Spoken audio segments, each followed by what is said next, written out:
Welcome back once again to the live podcast right here, JJPB. You know it is, JJ with you once again. It seems my homeboy over there, Dakota, got a little sick, and he's going to be probably in the local chat, so let's see what's going to be cracking there. He's got a couple things he wants to talk about today. And I definitely got quite a few things to talk about today as well. Alrighty. Let's see. Let's go ahead and get it started with a little bit of... and I know I started early. I know I usually start at 4 p.m.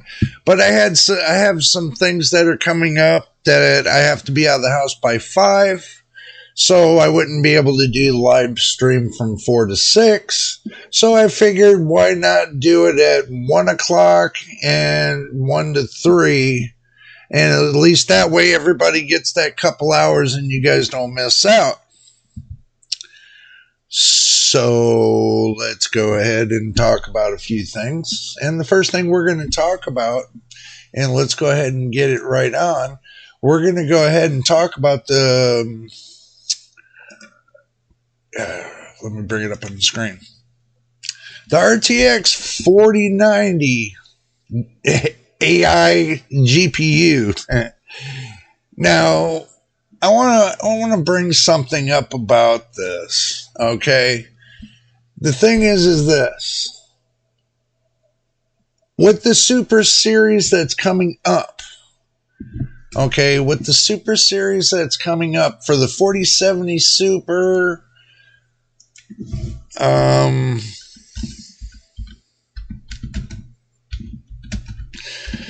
Typing in. Okay.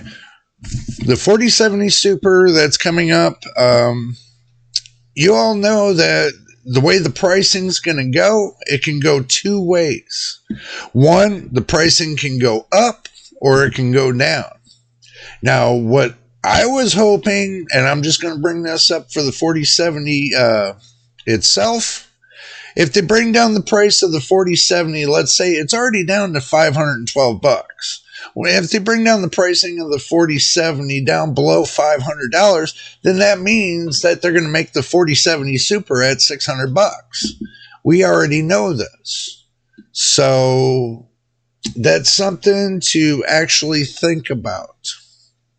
If you're deciding to buy, hey, Dakota, good to see you, man. Good to see you. Trying to get everybody here. I guess everybody's at work doing their thing. So we're talking about the 4070 Super. Now, it would have been more interesting to see that if they decided they were going to do it at $500 instead of $600. But we don't know what pricing is going to be going on until CES of next year. I think it's January the 8th, until nvidia rolls it out. But that comes back to the same point I've been saying with the 4070, the 4070 Ti, and the 4080. We all know that there's word going around that the 4070 Ti and the 4070 Ti and the 4080 are going to be discontinued by NVIDIA. And for the reason that they're being discontinued is because when they bring up the 4070 Ti Super and the 4080 Super, they can lower the price a little bit. But to me, it seems like the price point is going to sit right where it is if it was the 4070 Super or the 4080. So it doesn't seem like the price point's not going to change much. So I'm not really looking forward to the 4070 Ti Super or the 4080 Super myself. Knowing that now that the prices are going up, because if you remember on November the 17th of this year, the government decided to take and put a ban on the high-end AI accelerators, which included the 4090s, which are being sold over here. But now they're being sold over here for $2,000. $2,000 for a 4090. It was back then. It was back down. You can get one probably at about $1,574. That was back about a couple months ago. I think it was about a couple months ago. But now that they're unable to sell to China, it looks like that price is going up. The government put a ban on how many cores that they can take and distribute in each GPU that's going over to China. I think they put the ban down to 3,500 cores. If that's the case, what falls underneath that pretense is the 4070, the 4080, and the 4090. But on the other hand, what falls down on the AMD side, and they have to follow the same rules, would be the I think it's the 7800 XT, the 7900 XT, and the 7900 XTX. They would have to stop selling them over to China as well. So do expect the AMD side price is going to be going up soon. You know, sooner or later. We still got Black Friday, but I'm sure Dakota's got something to say about the Black Friday, don't we?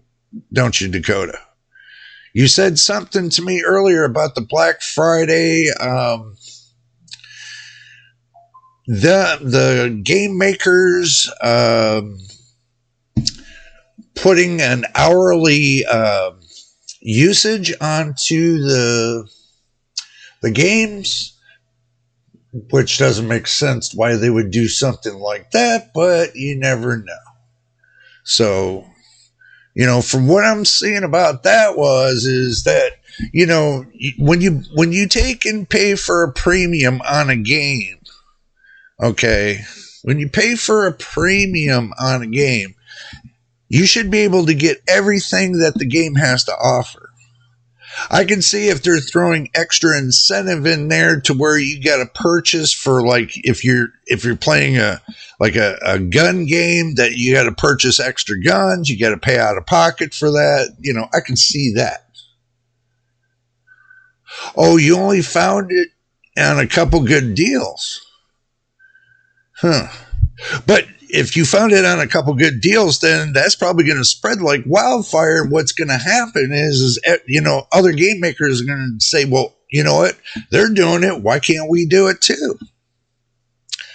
But I can't see paying for hour on, you know, for games. I really can't.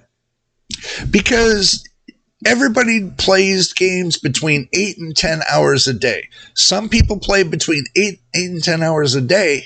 You know, you're going to spend, you know, extra, what, $20 a game or $30 a game just to play it, when you already spend $50 to $100 a game just to purchase to being able to log in and play the game.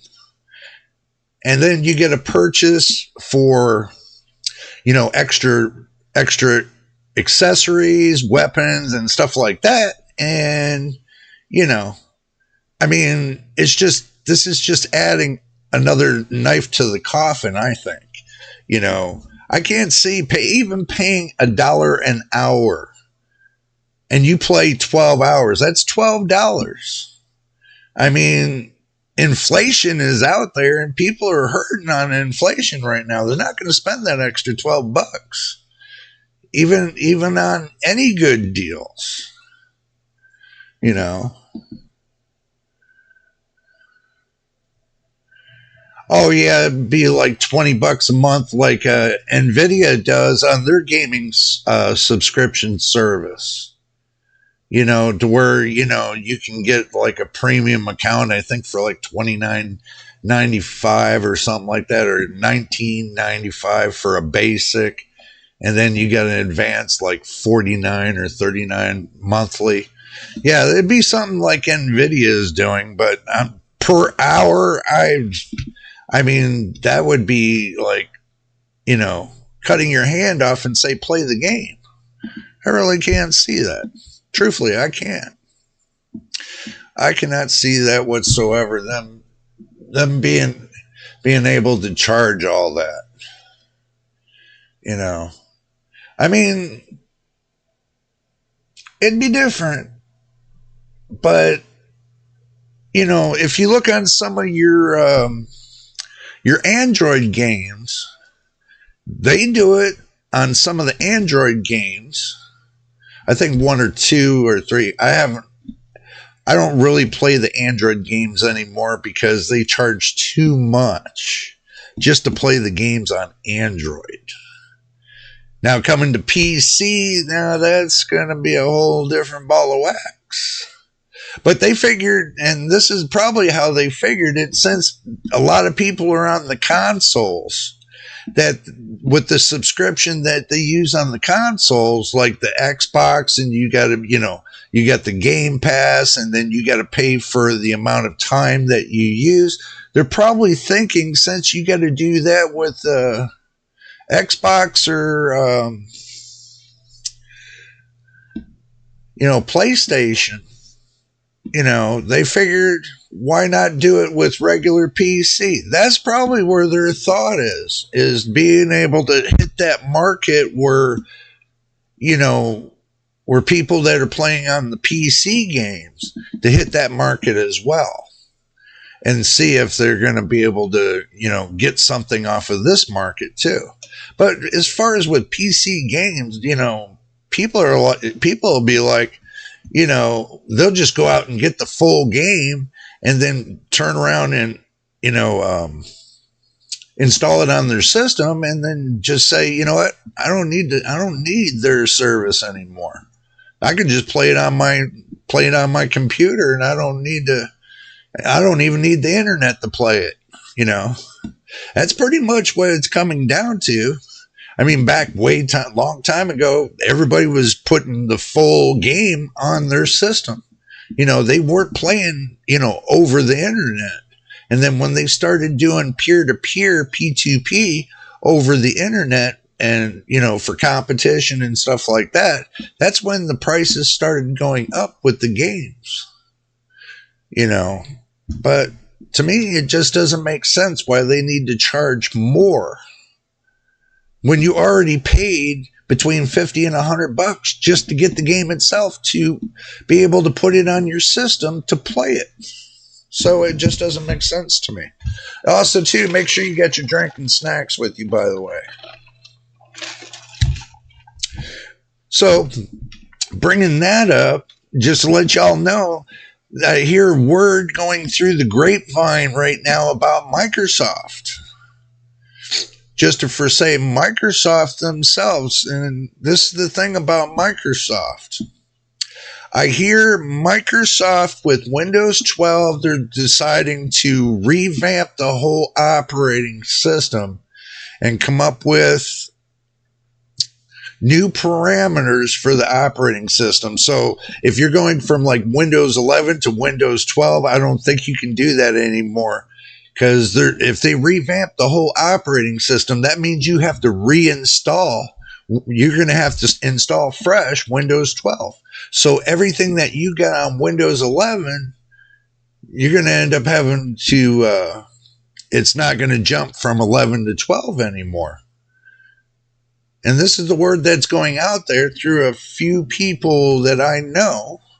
And they're telling me the same thing. They're telling me that with Windows, that Windows 11 is going to be the last operating system. When you go over to Windows 12, you're going to have to reinstall the whole operating system over again. But do remember, if they do the AI thing like they said they were going to do, you know, the Copilot, they've already got Copilot on Windows 11, and they're trying to, you know, build it up to where they need it to be. But with the Copilot on Windows 11, when they go to Windows 12, they're thinking about taking the power button off of your desktop and replace it with the AI Copilot. So Windows 12 might be a disaster as it unfolds, You know, and as I'm getting these certain rumors from people, they're telling me that, you know, Microsoft is going to just take and put the screws to everybody. And when it comes to you being able to, you know, have a better operating system, I don't think they're going to come out with a better operating system, especially with the gamers. The gamers ain't going to go from Windows 11 to Windows 12. Nobody's going to touch Windows 12 because of the simple fact it's going to be AI influenced with the browsers and everything else. It's going to be a disaster. And I hope Microsoft understands this is going to be a disaster operating system if they decide to go this route. But also, too, they were talking about Windows 12 making everybody's computer into, like, let's say a desktop server. You know, taking half of the Windows programs off and putting it onto their servers, and in order for you to get into your Windows program, you'll have to operate through their service.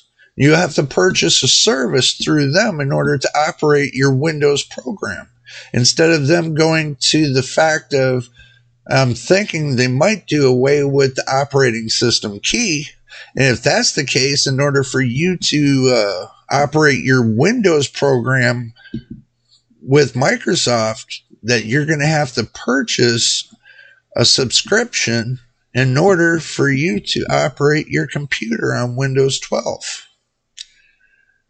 So this is the word that's going out there right now. Y'all can quote me on this, but I've been hearing this. You know, I've been hearing this from people. And I got a friend over there, and believe it or not, I got a friend over there in Microsoft. I can't say who it is, but I can tell you what they told me through the grapevine, that this is what's going to be coming down the pipe. So do expect Windows 12 to be a whole new operating system, and going from Windows 11 to Windows 12. You know, you're only going to have up to 2028 to use Windows 11. So after 2028, if you ain't got Windows 12, then basically, you know, the people that can't afford the service, they're not going to get any updates. All the updates are going to be cut out unless you pay for the service. And this is what I think. This is what I'm hearing that Microsoft might come up to, because everybody's paying for the product key cheaply, that, you know, they're not making any money. It's what they're thinking. So why not do it through a service? Now that's coming up. You know, when they come up with Windows 12 and they tell everybody, hey, in order to get Windows 12, you got to pay for the service, there's going to be a lot of people that are really upset. Everybody's going to be running over there to Linux, you know, because it's free open source. So do expect it sooner or later. The ones that can afford to pay for that service are going to be the ones that are going to be able to, you know, continue with Microsoft Windows. So that's what's coming down the pipe. That's what I'm being told right now. So it kind of sucks, really. I'll be honest with you. It kind of sucks thinking about that, you know. And then also too, you know, it is what it is. And there's nothing you can really do to change that. This is their thinking. This is their know-how. They're probably tired of everybody, you know, ripping the product keys from everywhere. So in order for you to, you know, continue on the Microsoft train, that's what's going to happen. So just to let you know, it could be coming. It's not a definite yes. It's not a definite no. It is coming. So do expect it. Also, too, let's talk about something that came up on video cards really quick. Let's just talk about it just really quick. AMD Threadripper. They got the new Threadripper that come up. Was it the 7980 or X or something like that? From what I'm hearing, that, with Threadripper, the Threadripper Pro, the 7995WX, it's got 96 cores and billion threads, and from what I'm hearing, that it's getting on Cinebench, it's getting over 2K of points on Cinebench R23. Now, how come they didn't run that on Cinebench R2024? What they're afraid of? You got me. But obviously, they put it on R23, and they say, well, we're getting 210.702 points. I'm like, okay, well, if you're getting over 100 to 200,000 points, you can't sell anybody on a $5,000 processor, because there ain't nobody in the gaming world that has, or is going to spend $5,000 on a processor, especially a workstation processor. And as far as I know, those AMD Threadrippers, they're not great on gaming neither. I had a couple people already tell me that when it comes to playing games on them, they're like basically it's like a disaster trying to play the games. I'll give you one instance.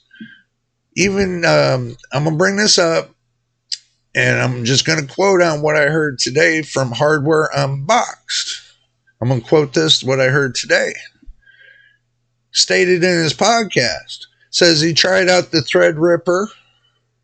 Okay. But the problem is when they went to boot it up, they had it on an NVIDIA video card. But the problem is that they couldn't get it to show on their monitor. It gave them black screens. And they were going back and forth for at least a couple hours until they figured out that the monitor was the problem. That they were using an MSI monitor. You can go watch their video if you want. It's out there. It's over an MSI monitor. And the MSI monitor wasn't playing nice with nvidia, so they weren't getting any picture whatsoever. So I hate to tell everybody this, and I'm going to explain this very carefully if y'all don't know about this. If the subset that is on the processor itself, if they're not programmed correctly, especially for your monitor, Windows will not pick it up. So when you go to hook that new monitor up, make damn sure it works with NVIDIA graphics cards. Make damn sure. Because if you don't, then you're going to get a monitor that's not compatible with NVIDIA graphics cards. Due to the fact of the scheduling of the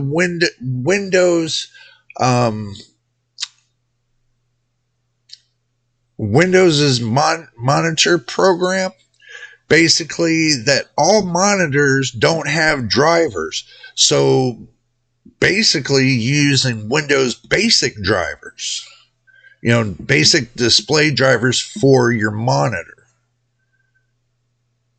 So if your monitor doesn't have the drivers built on it to where it can download to your computer and update your your driver software from the basic display drivers, basically you're just operating your monitor off of basic display drivers.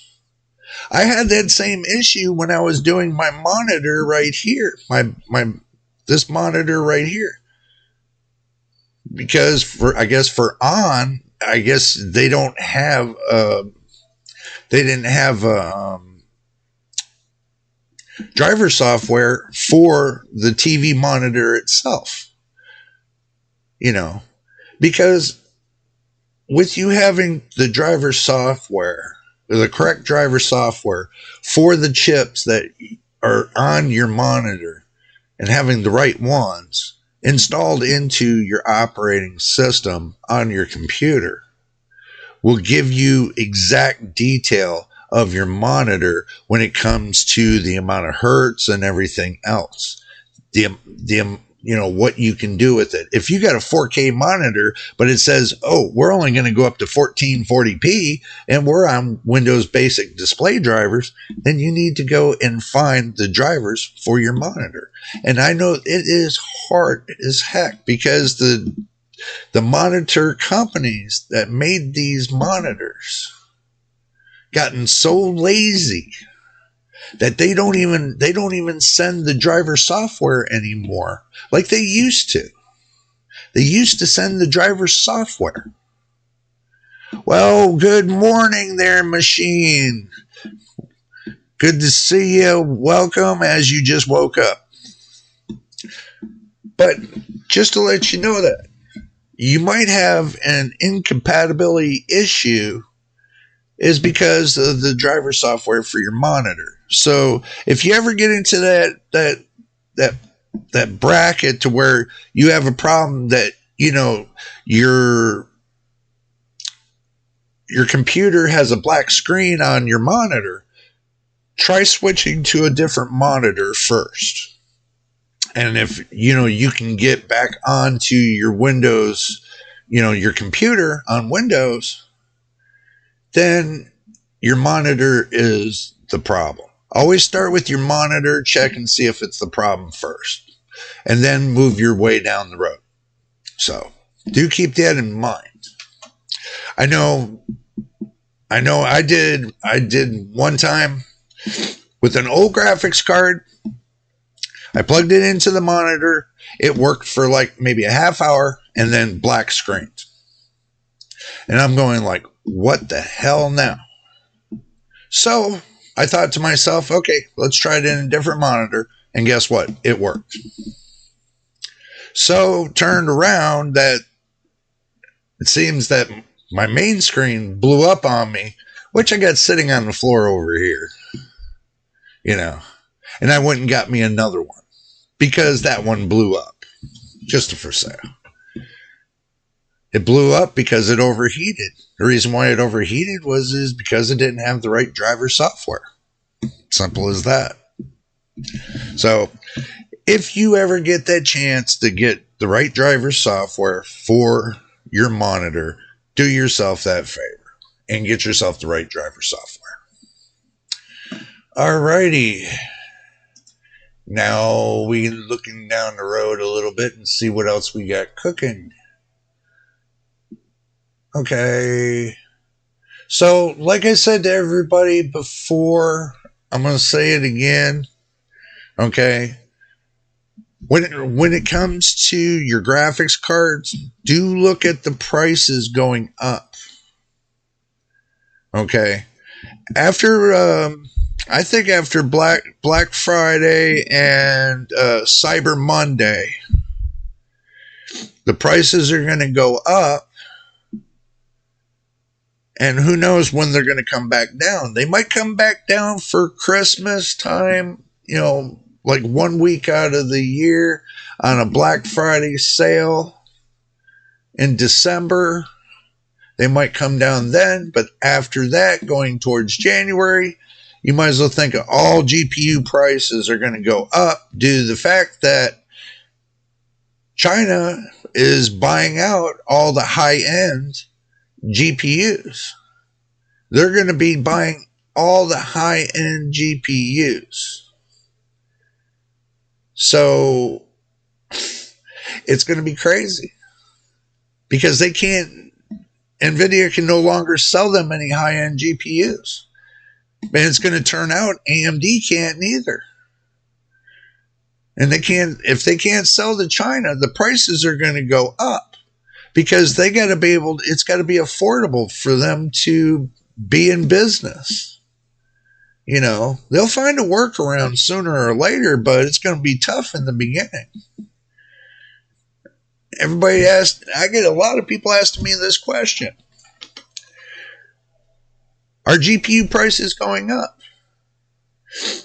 Are we looking at a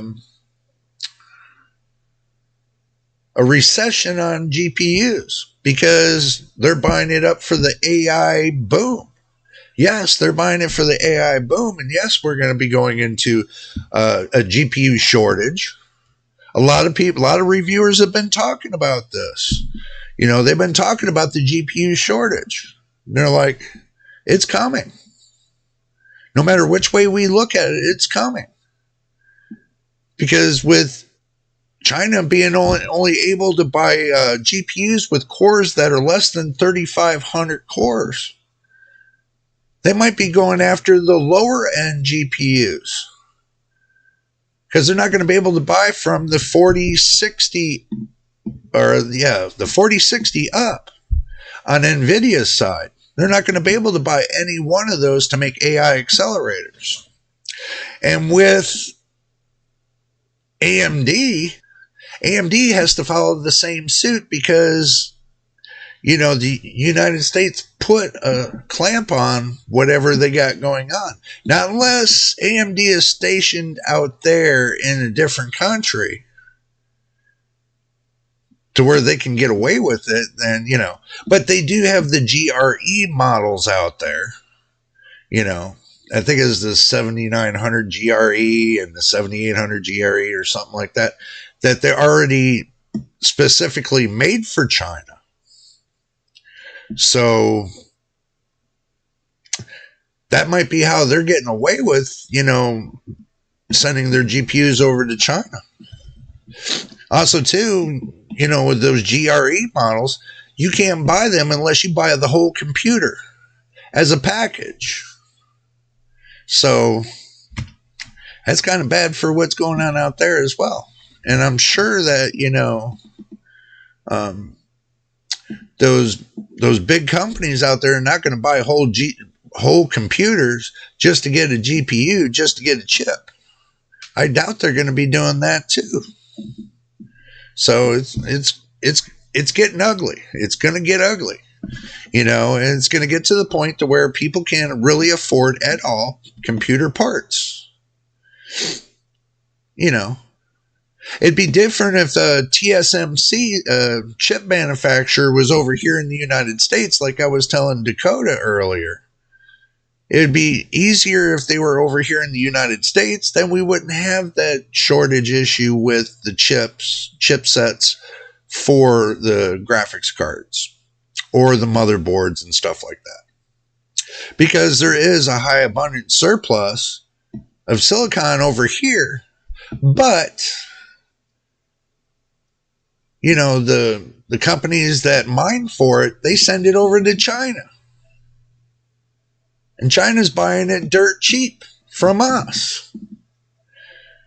So it would be different if, you know, we had a chip manufacturer here in the United States to take that business away from China. And then we would see GPU prices go down because for the simple fact they're making it here at home. But they're not doing that right now. That's not how it's working right now. Seems China's got the upper hand on it. You know, and then now we can't make GPUs to send over to China. It seems that they're going to raise the price on silicon, you know, for the chips for your computers. So if that happens, then all prices are going up on your motherboards, your RAM, you know, your hard drive, you know, your SSD drives, everything. Everything's going to go up in price. Especially if if the government starts blocking AMD from selling any of their high-end GPUs or mid-end GPUs over there to China, which that's coming. We haven't heard about that yet, but if I hear about it, I'll definitely let you all know about it. So if you're looking to buy a GPU, if you're looking to, to go that route, that you need another you need a better GPU. Well, prices are already starting to rise. So it's either you wait until the Super Series comes out, which I'm going to tell you, I'm going to predict they're going to make the prices higher. And it's not going to be affordable. I'm going to be honest with you, it's not going to be affordable. The 4070, when I got it at a good deal. But now the 4070s are $512. Or you can spend $499 and get yourself a 7800 XT. Prices are good on those right now. But if you're looking to spend on low end, then, you're going to be looking at buying a 6700 XT or, a 6700 XT, a 6800 or a 6800 XT, or the 7600 if you want to go into AMD's new realm. I know who's got the 7600. There's a lot more. I found out there's a lot you can do with that too. It still has it's supposed to have the architecture for RDNA 3. Okay, and I think they're going up to RDNA 4 with the 7000 series. So do keep your eye out for that if they go to RDNA 4. Then you're going to have like a lot more than what you think. Your 6000 series AMD cards and your 7000 series AMD cards, those right there should be on RDNA 3. But only the 7000 series is on RDNA 3 because they're made on that architecture. So if you're getting RDNA 2 with one of your 7000 series cards, then your software has to be updated because you should be getting RDNA 3. That's what I'm told. So, and I hope everybody got in on that Black Friday deals. As I see, I did a video on Graphics Card Nightmare on yesterday. I seen a couple good deals. I really did. I seen a couple good deals on the Black Friday deal. I seen some bad ones too.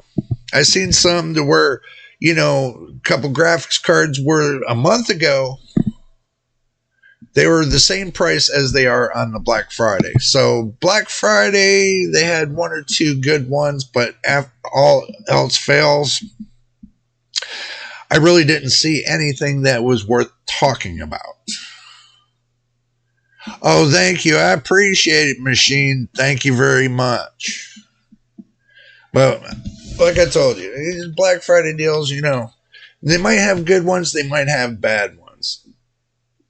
You never know. And from what I've been seeing lately, past ones they've had, the past couple ones they had, they really had no great deals. So that's just my honesty. That's my opinion, and I'm giving it to you. Okay. Also, too, I want to talk about something else. PCIe. What does it mean for your graphics card? What does it mean for your motherboard? What does it mean for your processor? Okay. Well, what's your question? Let's talk about this. What question you have, Machine? I'm reading right now. You said you have a question.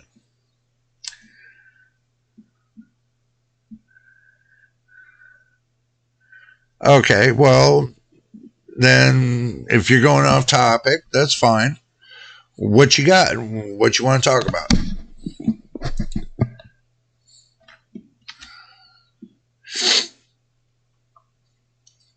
And by the way, on the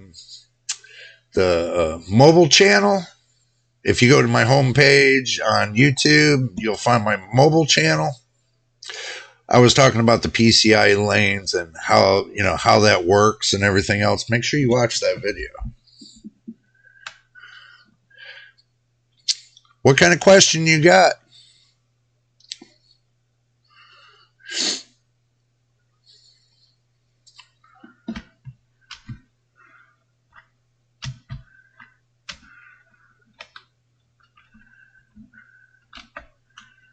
Oob.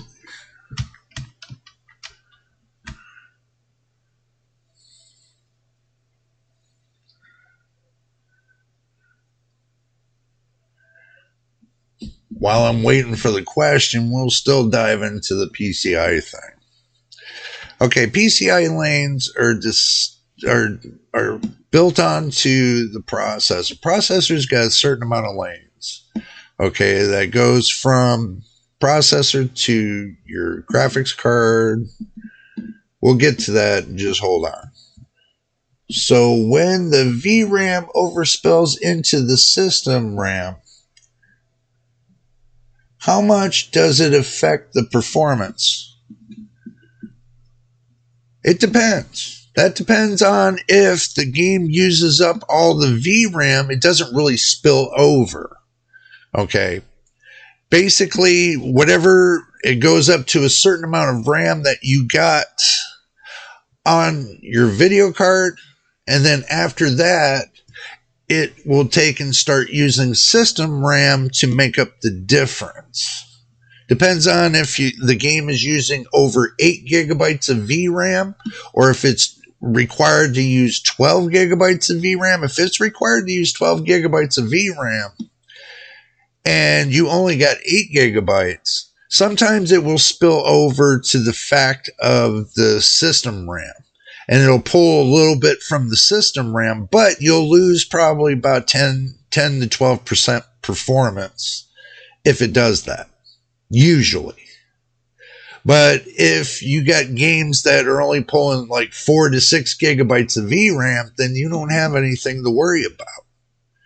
Or if you got games that are pulling right up to the maximum amount of your VRAM, but leaving you a couple hundred megs, you're 300 or 400 megs, you got really nothing to worry about. I mean, it's not going to affect anything really. If you're getting micro stuttering, then that means that it's pulling more than what the card can handle. Then that means you got to go into your display settings for the game and tone it down a little bit in order for you to use less amount of RAM, but you can get better performance. Usually everybody tries to crank it up in the display settings on their game to push that card all the way to its hilt. And then when they get micro stuttering and, just getting game freezes and stuff like that, then yeah, that's because you're pushing it too hard in the display settings. You got to kind of back it down a little bit, to get a smooth gameplay. That depends on if you're limited to a certain amount of RAM on your video card. Well, that's because now understand this. It's going to be slower for the simple fact that you're not just your VRAM on your graphics card is different from your system RAM that you're pulling from your system over to your graphics. Now, by pulling it over to your graphics, you got to remember what's using your system RAM. Your processor's using your system RAM. You got your SSD drive using your RAM. You got many things that's on the board, your USBs and stuff. It's all using the system RAM. It's going on and off, but the scheduling, Windows scheduling, schedules for the RAM to pull from different sections to be used for those different points. Let's say if you're using your USB and you're using, let's say you're transferring back and forth through your USB, let's say 5 gigabytes per second. It's definitely going to be using part of your system RAM in order for it to shuttle from point A to point B. Unless you have a microprocessor, a micro coprocessor, which we all do on our computers, that shuttles the USB from point A to point B, then it uses less system RAM to go that way.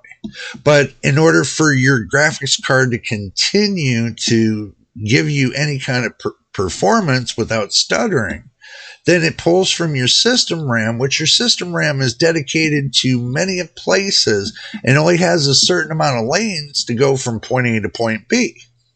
It comes back to the same thing of PCIe lanes. You only get a certain amount of lanes that goes to your RAM, your system RAM, which that feeds over into your processor, that goes back and then if you're using over the amount of VRAM, then you're talking about taking textures. The textures, remember, the VRAM for your graphics card is based upon texture manipulation. Okay, now your system RAM is not really designed for that.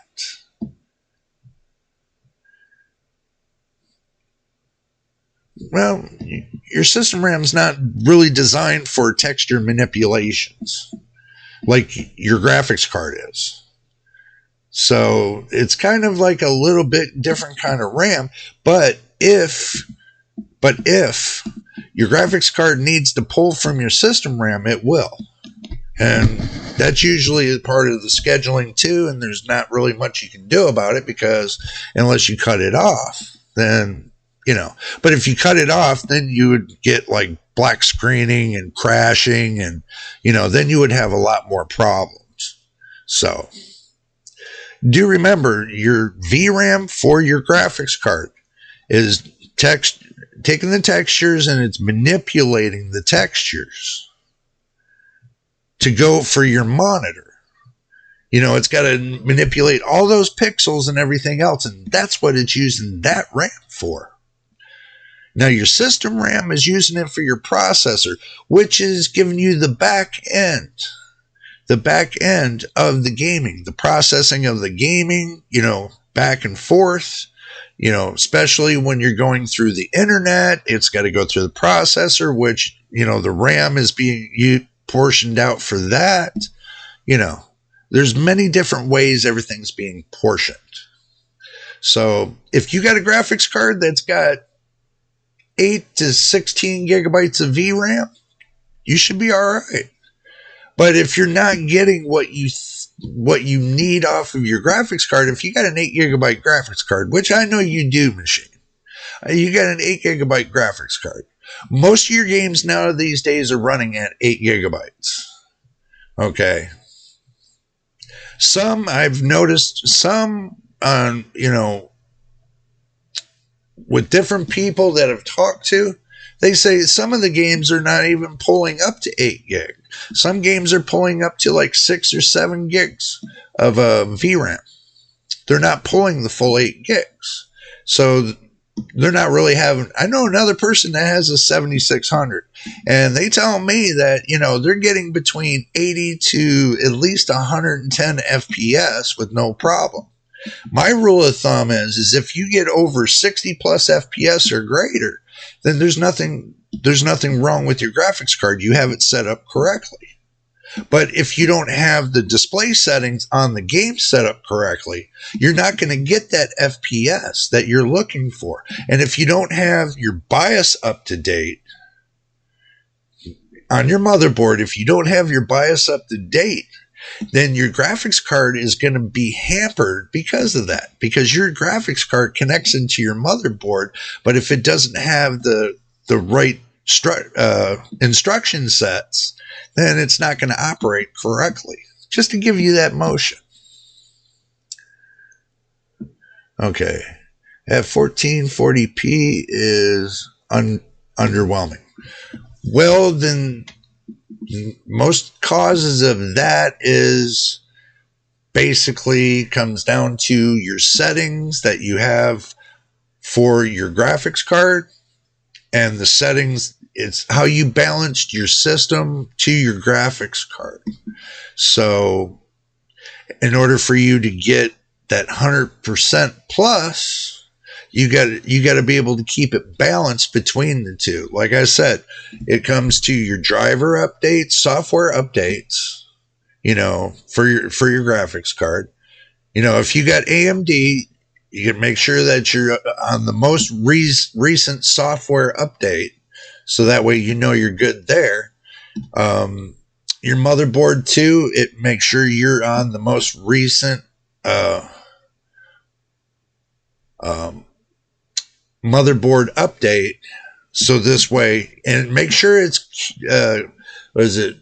make sure it's certified by Microsoft for that update for your BIOS on your motherboard. If you don't, and then you put one of those betas in there, then you can wind up getting into a negative problem. So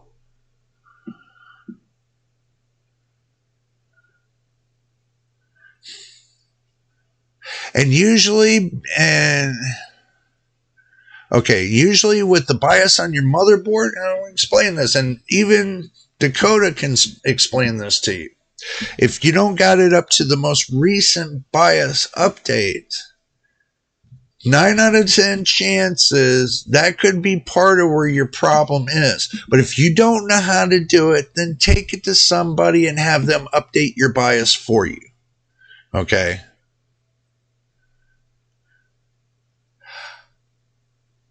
There is many videos on how to update your BIOS.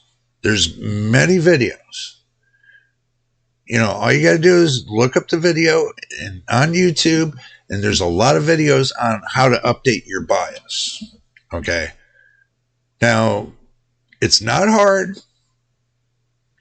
If you got the right tools, you can get the right kind of updates for your BIOS. For me to tell you how to update your BIOS, well, see, that's what you need to get over. You need to get over the point of being scared. If you're not sure of how to update your BIOS for your computer, then take it to a computer place like Micro Center. Ask them to do it. I'm not sure how much they charge, but I know they can update your BIOS for you. This will give you a peace of mind when you got professionals that, that can do it for you. I mean, you can go that route and have them to make sure all your driver software is up to date. If you're not sure. That's if you're not sure. I mean, to spend a couple bucks to save you a couple headaches, that's the way to go. Just to first say. So if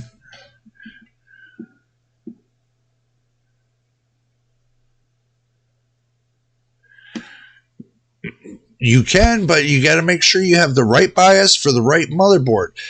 And let me point this out. Okay.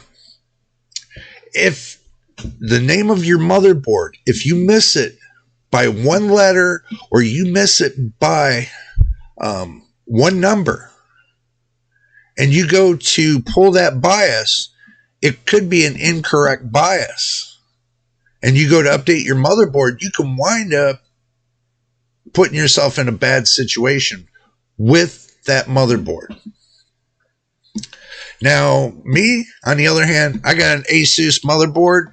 I know if I put the wrong BIOS in it, it'll put the brakes on it and say, hey, no, this BIOS is not compatible. See, that's one thing I like about Asus, is because their BIOS, built into their BIOS, will put the brakes and say, no, this is not a correct BIOS. And it will stop you from inputting that bias. So that's a good thing that I say Asus has going for them. Okay, so you have to download the correct bias of your motherboard. You have to put it on one of these, an SD card, the correct bias, and follow the instructions. And the only thing you should have on here is just the bias. And then you go into your BIOS settings, and then there should be an update. There should be an updater that you can get. You can automatically update from your BIOS.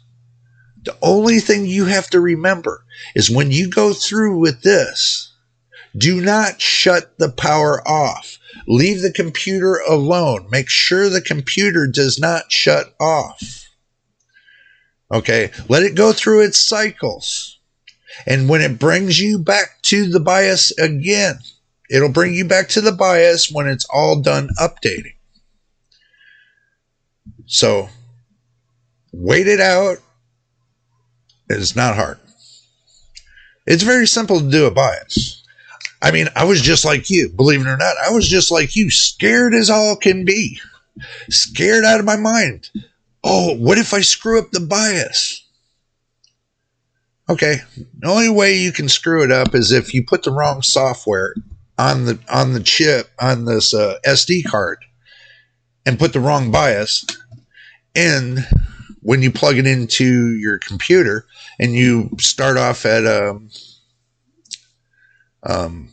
in your BIOS, and you go to the BIOS updater, and then from there, if you got the wrong software and it allows it to go through, then that's kind of bad. I'm gonna be honest with you. I don't trust MSI motherboards because of the BIOS.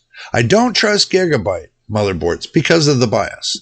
I don't trust NZXT because of the problem with the BIOS.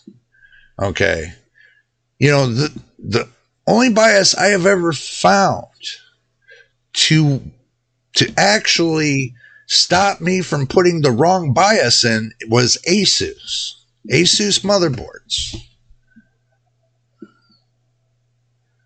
Yeah, I'm just gonna be honest with you. Asus motherboards rock. And if you're not running an Asus motherboard, then basically you're just shooting yourself in the foot.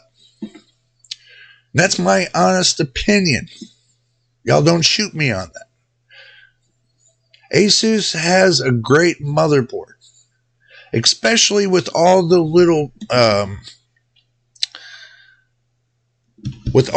stops they put in there. Especially if you put the wrong BIOS in, it's not going to allow you to put the wrong BIOS in.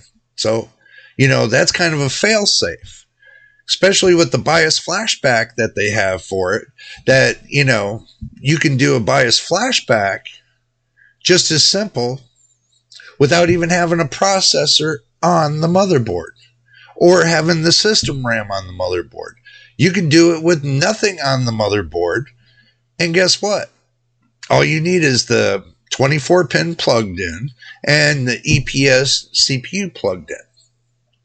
That's it. You don't even have to turn it on. You just have to have it plugged in. And then you put the SD card in the back where the slot it tells you to plug it in at, and then you just hit the button that says BIOS flashback. And you hold it until it starts flashing. And then you wait. Don't touch the power, don't do anything. Wait until it's done flashing. 2 minutes after it's done flashing. Simple, done. I mean, it's not as hard as you think it is. It's just you got to make sure that when you update, you get the right BIOS. Make sure you get it for the right motherboard. You have your numbers on your motherboard, tells you what kind it is and everything else. Then you go to the manufacturer website and you go and find the BIOS. Download it to your computer. Switch it over to an SD card. With asus, it has a BIOS renamer. You have to rename the BIOS before you move it over to the SD card. So basically, you have to unpack it with the zip file. You have to unpack it inside of a file on your computer, rename the BIOS, and then after it's done renaming the BIOS, you copy and paste it into this, and make sure it's formatted, and make sure the only file you got in there is the one you renamed for the BIOS. That's it. And then go into your motherboard. You can go into your BIOS and go into, the BIOS updater. I'm not sure what motherboard you have. See, I can't tell. I can tell you from asus, it's got a spot for the BIOS updating. I couldn't tell you because I'm not in the BIOS right now, and if I was in the BIOS, I could tell you what the BIOS is all about. But I would have to take you along with me so you can see how to update your BIOS.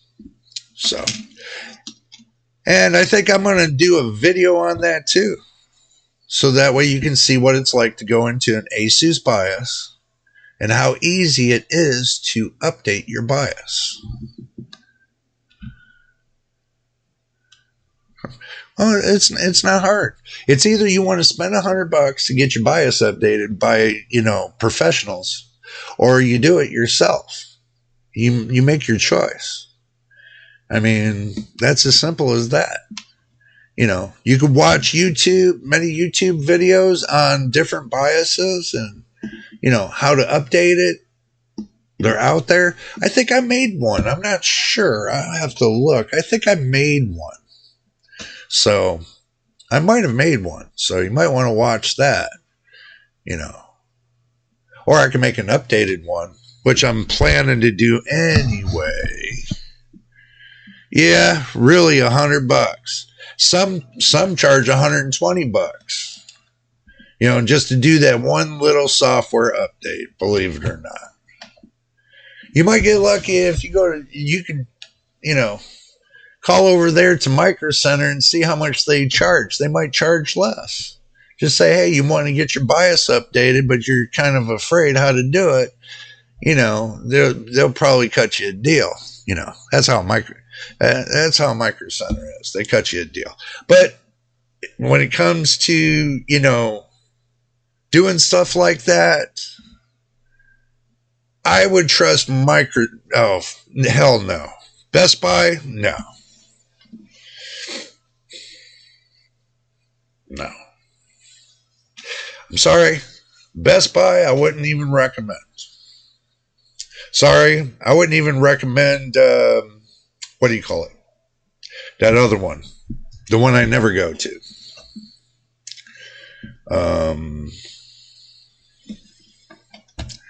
Yeah, I don't recommend none of those. Because I heard a lot of horror stories, and I really wouldn't go to it.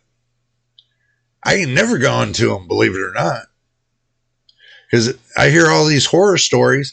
When I was down in Florida, and I was sitting there working on computers, I got computers that went over to Best Buy. They told them that they couldn't fix it, that they're going to have to spend, like a couple $100 in order to get their computer working right. And then people would come to me and say, hey, can you do me a favor? Can you look at my computer? Because they said it's going to cost a couple $100. And I don't believe that's the problem. And believe it or not, the only problem they really had was it was a small software issue. God forbid that you don't know how to fix one software issue. So, yeah. My trust is very, very minimum when it comes to Best Buy and all them over there, Micro Center, I've seen their techs. I've talked with their techs, and I got into their mind. They got some really good techs over there. So Micro Center is the place to go. And no, they didn't sponsor me to say that neither. So I just said it because I know when I went over there and made that trip, talked with their staff, they got some really good techs over there. So, you know, that's a store I can recommend. You know, because if they screw up, they got to fix it. If they screw up the motherboard, they got to put in a new one. And that's how they work. So that's how that rolls.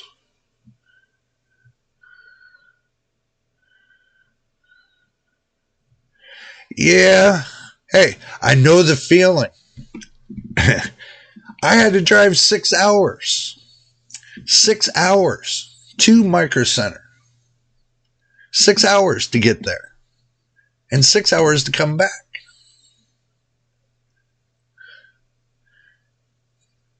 Hey, I drove more than 250 miles to go to Micro Center.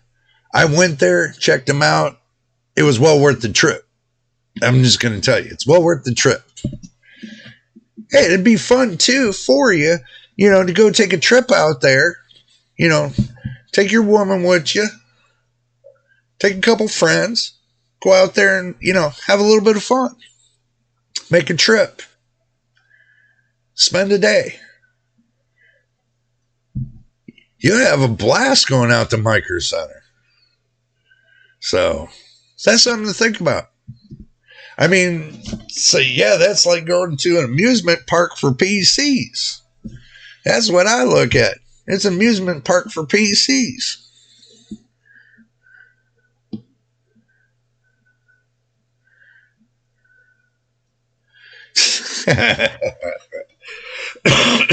You and me both, my friend. You and me both. Yes. When I went into Micro Center, I had my mind set on one thing. One thing. Just one. And it was an AIO. I ended up walking out with, let's see. Yeah, this right here. This right here. The 5600 X3D. Got that. Got me a Asus Tough motherboard. Got that. Got me some G-Skill RAM. Got that. You know, and then, you know, the bill started adding up to around 300 some bucks. I'm like, okay. I think I'm about almost broke now. So, yeah, I know the feeling. So, oh yeah. I had a blast going out to Micro Center. And if you got PC problems, and they're the ones that can help, you know, get you in the right direction.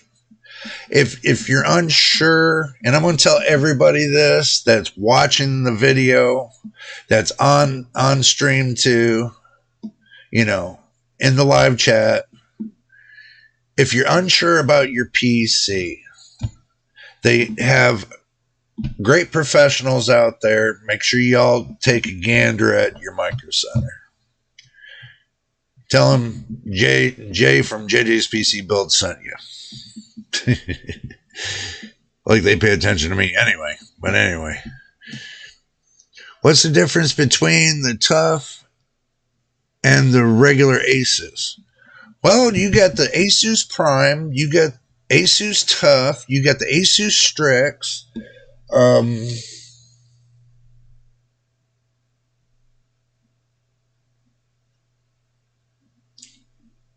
Price? I couldn't say, I can tell you the difference between the Strix and the Tough. It really not much. When it comes to the motherboards, not much. I can't see much of a difference. When it comes to the BIOS, the clockability and the BIOS, I can't really see much of a difference. I really don't see much of a difference going from your B450 motherboard to a B550 motherboard. I really don't. Can you pick out your parts there, and they will build the computer for you? Yes, they will. you can build your own system there. They have a place in the store that's a build your own kind of thing. So basically, you can pick out whatever parts you want to build your PC, and they'll help you along with that. And you can build your whole PC just the way you want it.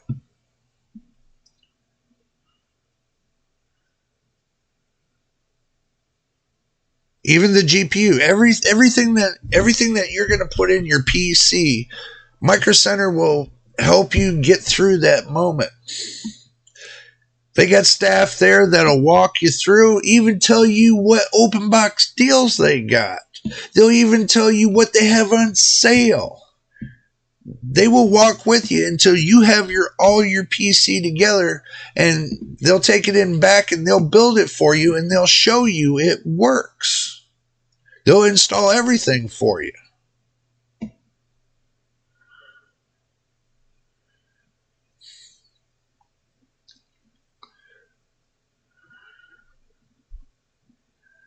The tough is Asus GPU. I'm not gathering.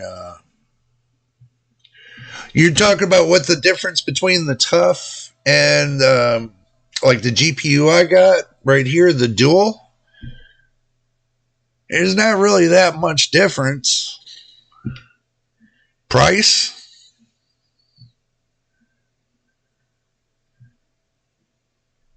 That's pretty much it. You're just looking at price. You can get the OC version on most of them.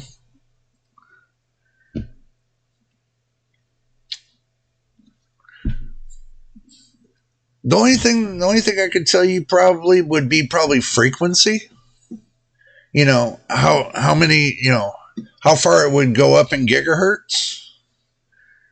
Might be a frequency variance, but I really don't, and the reason why I say I really don't see that on nvidia Asus cards is because I know somebody that's got a 4090 that clocks up to the same as this one right here, the Asus Dual. And their 4090 is an Asus Strix. And it goes up to the same amount of frequency as mine does. So there's really not much of a difference. No, it doesn't come with that kind of software. If you're looking to do that, MSI Afterburner, that's a good software to deal with. MSI Afterburner would be your best way to go. If you're looking to undervolt for your graphics card, would be your MSI Afterburner. So, if that's what you're looking for. It does work with NVIDIA graphics cards, and also too, it will work with AMD graphics cards as well.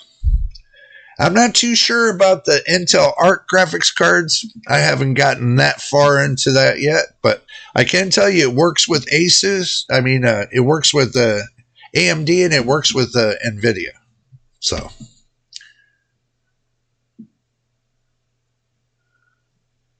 How to undervolt? I probably do. I got over 400 and some videos. I can't really remember if I do or don't.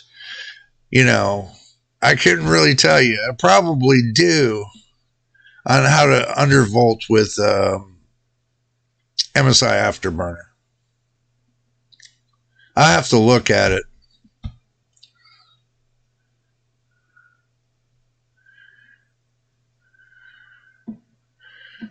Okay, well, if I don't, then that must be a video that I need to make, But that's in time. I can make that video. It's not hard because I have everything on screen so I can show everybody anything, and also too, with me having a capture card, it makes it a lot easier for me to,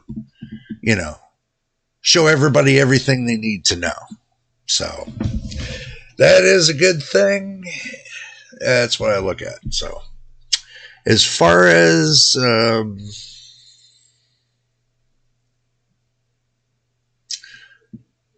undervolting is basically not that hard neither.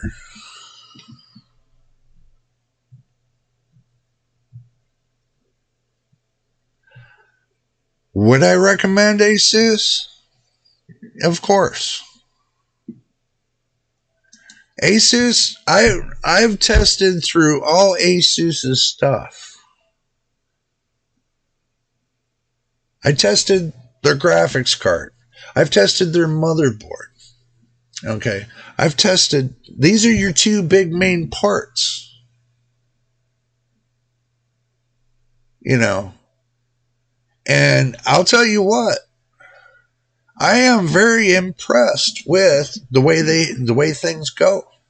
The way I'm hearing that everybody talks about when I show my gameplay, when I'm playing games on YouTube and I'm recording it and I show you all and everybody sees it, they're like, wow, I can't even get that kind of FPS. You know, I'm getting, it's basically, I have an Asus system. And yes, I will recommend Asus.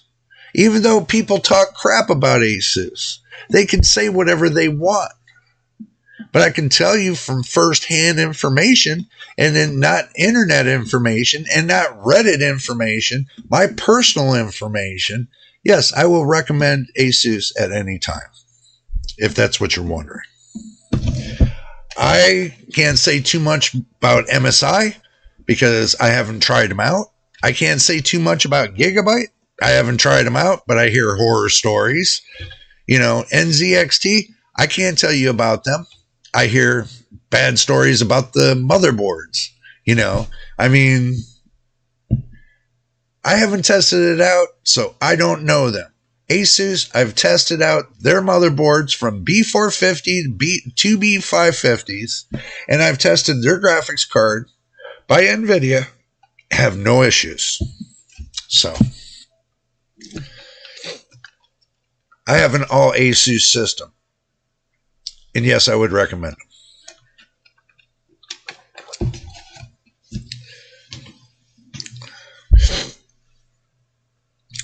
I always looked at it like this. If Asus only had one complaint, everybody would be all over them like flies on crap. But when Gigabyte has a problem, nobody says nothing about it. When MSI has a problem, nobody says nothing about it. When NZXT has a problem, nobody says nothing about it. So, you know, it's kind of common sense. It's like when they had that little problem with the AMD processors. Do you think that it was actually Asus's fault? No, it's AMD's fault. Everybody was blaming Asus because the motherboard wasn't supplying the right kind of voltage and everything else. No, that's dictated by the processor. That was actually dictated by the processor and how AMD set everything up for these manufacturers to put on their motherboard for their BIOS. That was actually AMD's fault, not Asus. Everybody was blaming the wrong people.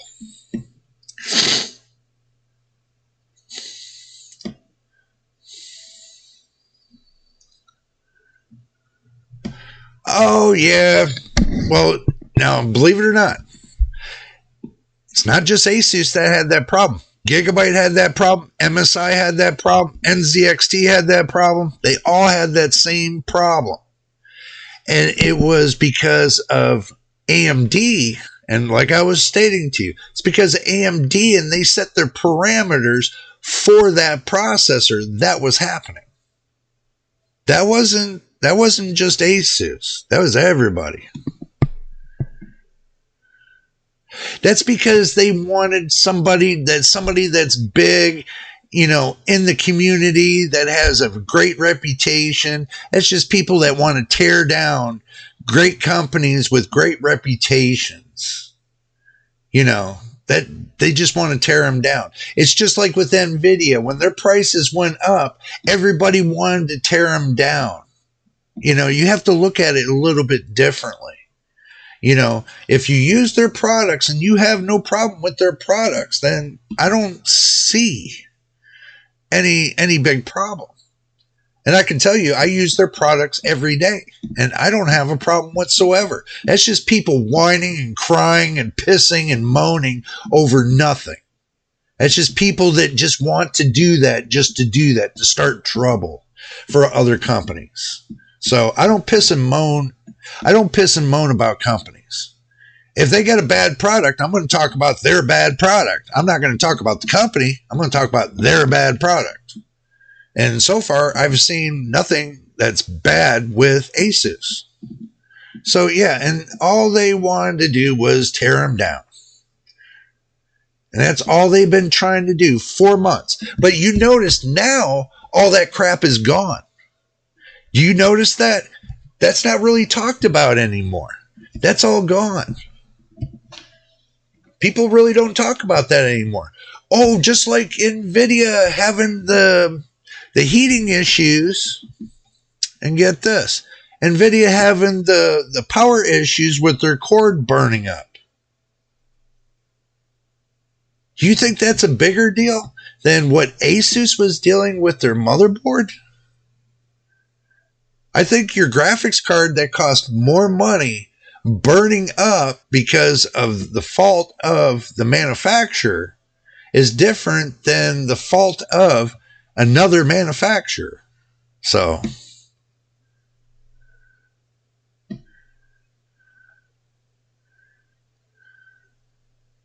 yeah, everybody wanted a 4090 for $500.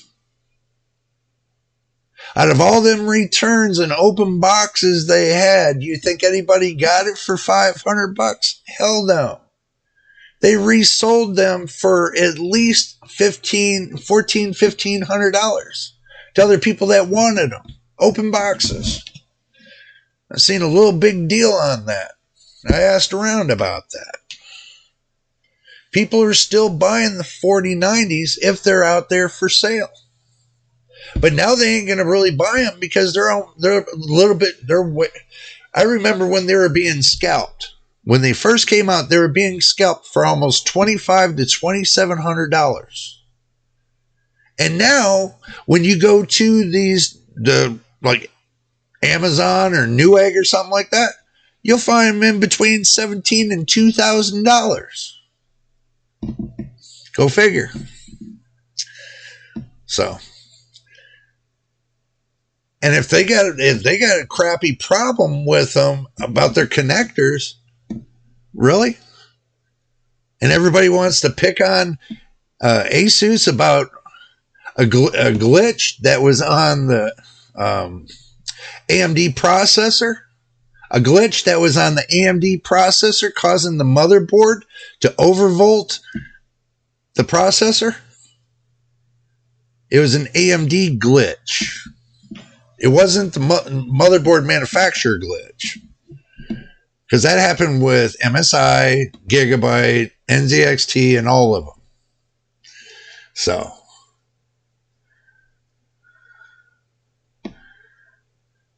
yeah, true. True, they do. They'll complain about the price and then turn around and say, well, what the hell? And go buy one. You're right about that. You are right about that. They do that all the time. They do that all the time. They say, oh, how bad that card is and this and that, and turn around in their arsenal. They got the card. They bought the card. And then everybody looks around and says, well, how come you talked all that smack about the card, but you own it now? What then? Look, you see me talking smack about the 4070? Hell no.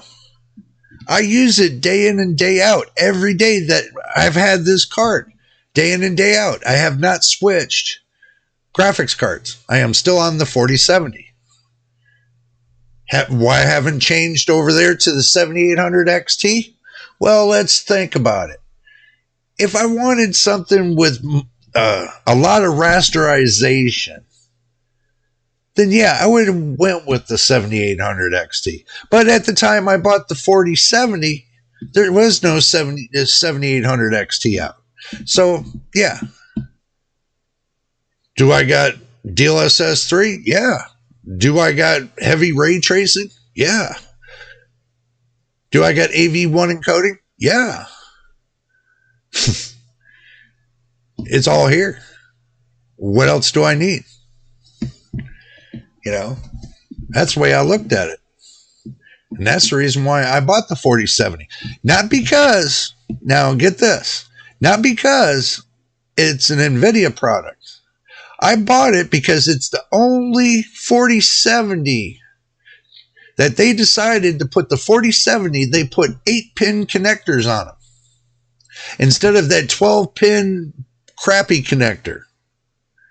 The one that catches fire. No, they used the standard 8-pin connector with this. And it has never caught fire once. Never. Never got hot. And I pulled 200 watts off of that. You see the point? Pulled 200 watts off of that connector and it's never caught fire. So, that's something to think about. That's the reason why I like the 4070. That's why I said it's a card that's in its own class. Now, the 4070 Super, it's going to have that 12-pin connector on it. They've already said that. It's going to have that 12-pin adapter on it. So, that's the reason why I got the 8-pin. So, different question. Why does AMD have 2.1 HDMI port and NVIDIA's got 1.2? I think they got 1.8 or 1.6. Good question. Well, let's see. Let's find out. Why does Asus got 1.2? Huh.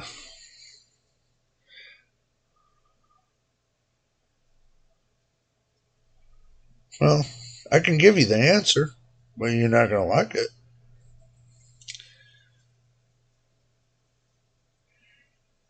You ain't going to believe me when I tell you. Trust me. This says right here. This says right here. I'm going to read to you what it says. As specified in HDMI 2.1a up to 4K 240 or 8K 60 Hz with DSC, gaming, VRR, and HDR. DisplayPort is 1.4a up to 4K at 240 or 8K at 60 Hz with DSC or HDR. DisplayPort. Not HDMI. The DisplayPort's 1.4. Why would I care if DisplayPort's at 1.4? Why would I care? When I know HDMI is at 2.1a. The same as AMD. So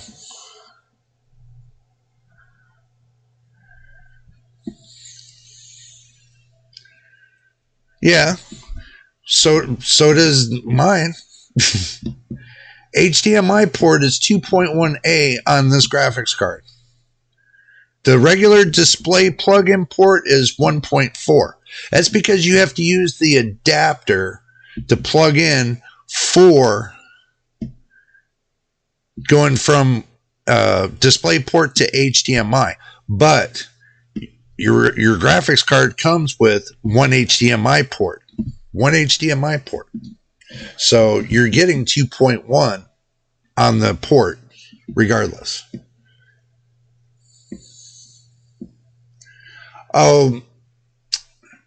One's more of a streamline. One is more streamlined and more connectivity than the other one.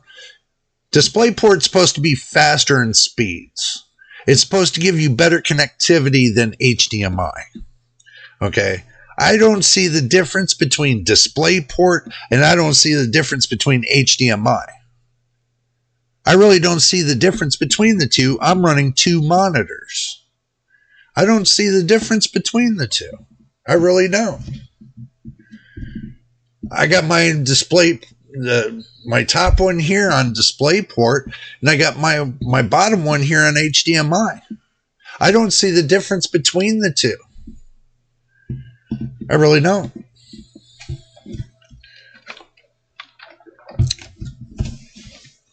Even though that I have used that dongle going from DisplayPort to HDMI for my top one here, that could be it too. Who knows?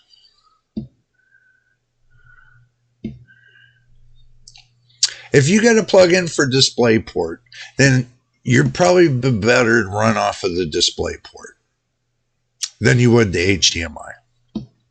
But the reason why I like HDMI so much is because if your monitor is like a TV type monitor kind of system, then basically you got speakers on your TV that you plug your computer in and use that as a monitor. So basically you can watch, YouTube and everything else off of your regular TV from your computer.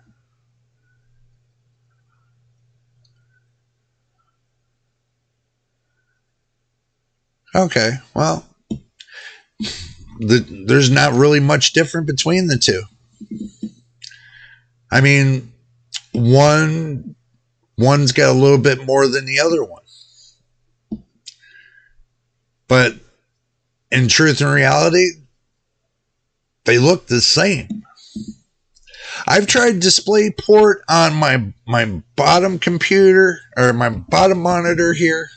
I tried DisplayPort on my top monitor. I don't see the difference between the two.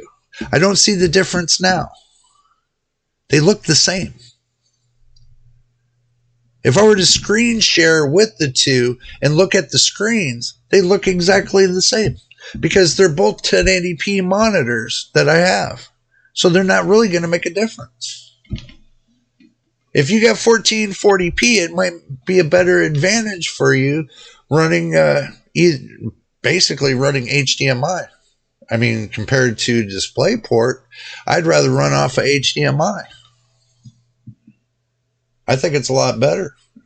I think they look a lot cleaner on HDMI than they do on DisplayPort. So that's how I look at it. I mean,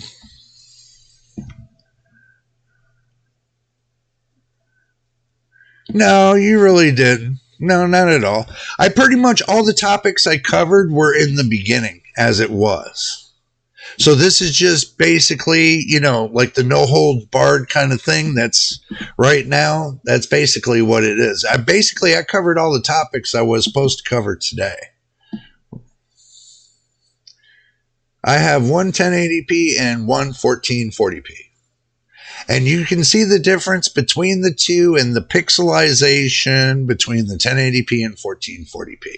Now, if you're running your 1440p monitor, I would run that off of your DisplayPort and run your 1080p. I would run it off of HDMI. That's just me.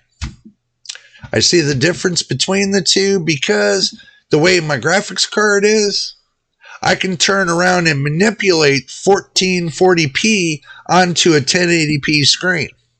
It has that advantage with this graphics card. I figured that out a couple days ago to where I can take and turn my 1080p into a 1440p monitor.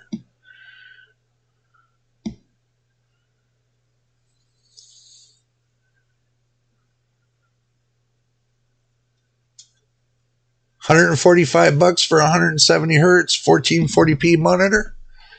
Yeah, that's not bad. That's not bad at all. No, usually your standard 1080p's are over about $112, but if you get that at $145, you got a great deal. Yeah, you got a great deal there. I mean, for real, you got a great deal. So, yeah. I usually don't see those kind of great deals here in California, though. Now, unless you're in California and you got a better deal over there somewhere from a friend you know, then you get a better deal. 27-inch Acer monitor. Not bad for 27. I got 34s.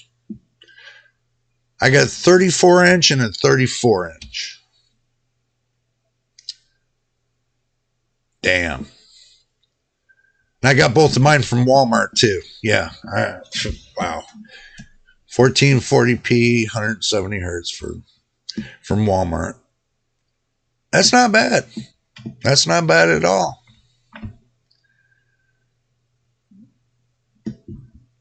Nope. That's not a bad deal.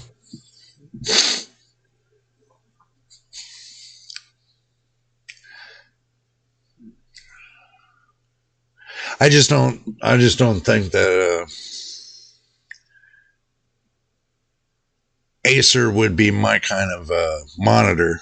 Now, if it was like a Samsung or a Sony, then, you know, to me, I would think that, you know, that would be an awesome deal if they had a Samsung or a Sony at that price. You know, Acer's not a bad brand, man. Acer's not a bad brand. It's just, well, yeah, I had an Acer monitor that lasted me 6 years. So I know if it lasted me 6 years, I know their building has not changed since then, how they build monitors, except for how, you know, new type monitors and stuff that come out like that, you know. But as far as their building skills, I know they're supposed to be using Japanese parts. Acer does. They're supposed to be using Japanese parts. And those are your best parts that are made on the market today are from Japan. Not China, Japan.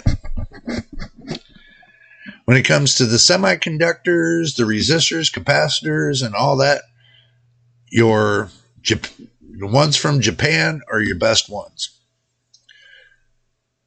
So if you ever look at your items, like let's say your power supply, I always look for the ones that say made in Japan.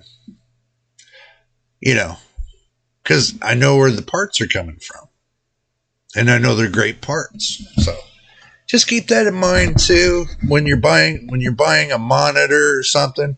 See where it's made. If it says made in China, do yourself a favor. Throw it in the garbage.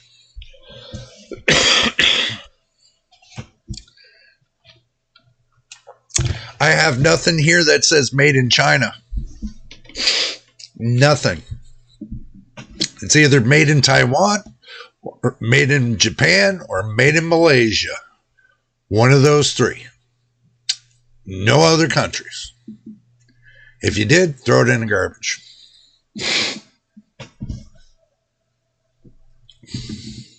And that's just my ruling. Is because they make cheap parts. When it comes to China, they put cheap parts on their motherboards and their RAM and everything else. They put cheap parts.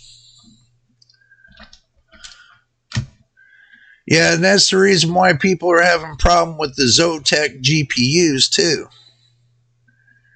Is because they're made in China. Anything that's got China stamped on it, I don't buy it anymore. Because it's basically tells everybody it's made in garbage. Yep, Asus is Taiwan.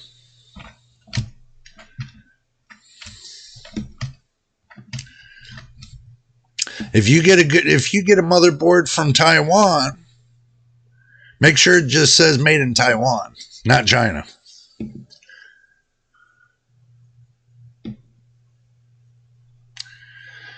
Well, if it's made in Taiwan or it's made in Japan or it's made in Malaysia, I will buy those.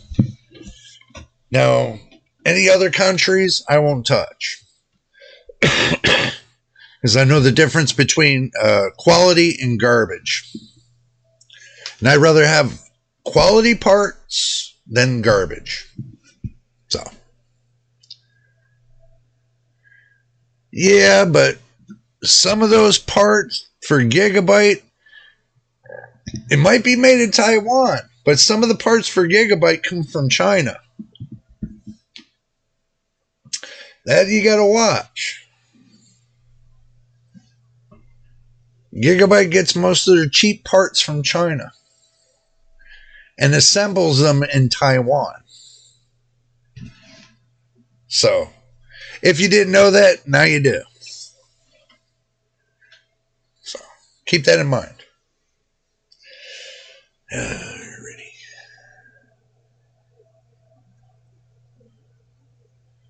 Well, and people need to understand something too. The trade deals that's going to be coming, going to be dwindling really quick between China and the U.S. You're really not going to be able to have any of them great deals anymore because U.S. is getting ready to put more tariffs slapped on China. So, something to think about. How much did I pay for my 4070? I got mine on a really good deal. See, my landlord turned around and bought like a couple grand worth of stuff and had a bunch of discounts and everything else on their, they got like a ton of discounts. They got like maybe $1,400 in discounts. So he come up to me and says, "Hey, you want a free GPU?" I said, okay, sure. I asked him what I can get. He says, I can get all the way up to $1,000. I was like, cool. So I did my homework and I looked at all the stats on the 4070s, all the stats on AMD's cards, the 6000 and 7000 series. And what I thought was really a good deal was the RTX 4070 because it was unique. It had something that nobody else thought of. It carries a consistent 200 watts. It'll pull up to 200 watts and stay solid at 200 watts. And it won't deviate off of its course. It'll pull over 3 gigahertz. 3 gigahertz on the GPU itself. It pulls way over the amount on the memory. It pulls like 2 to 3 to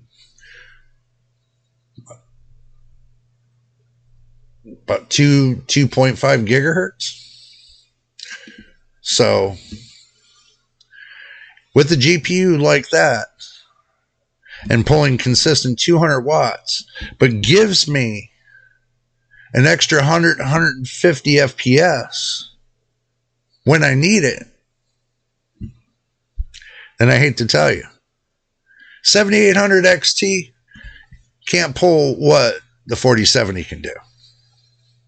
So,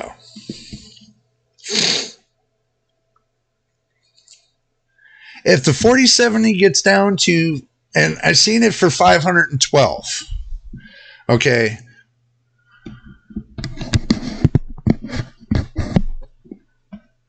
yeah, 35 more watts and 30% more performance. I've seen the 4070 down to 512. When it hits down to $500, it's a great deal. That'll be the best deal you're ever going to find when it hits at $500. You're not going to find it any cheaper. For the price to performance, it has to be at $500. That GPU, the 4070 at $500 is a great deal. Now, if you get the 4070 Super, which is going to be 10% more performance than the 4070, but if they put it at $550, then that would be a great deal too, because it's only $50 more for 10% more performance. Now, some GPUs, you go up to 3% more performance, they want $100 to $150 more. But all depends on NVIDIA and how they sell it. So,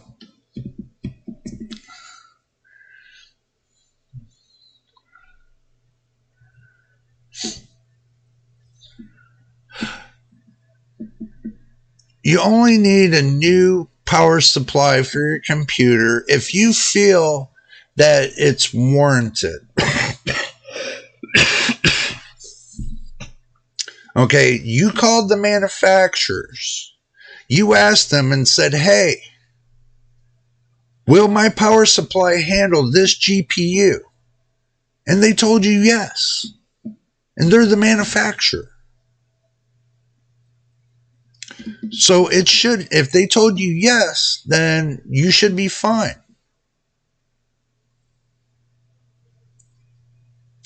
But only pulling 35 more watts than what you have now is really not going to make that much of a difference. Especially if you tone down, you undervolt your processor, your CPU processor. That 35 watts ain't really going to make much of a difference at all. Because now that you took off 30 to 35 watts away, or took off 30 to 35 watts away from your system processor, you can afford that 30 to 35 watts towards your graphics card.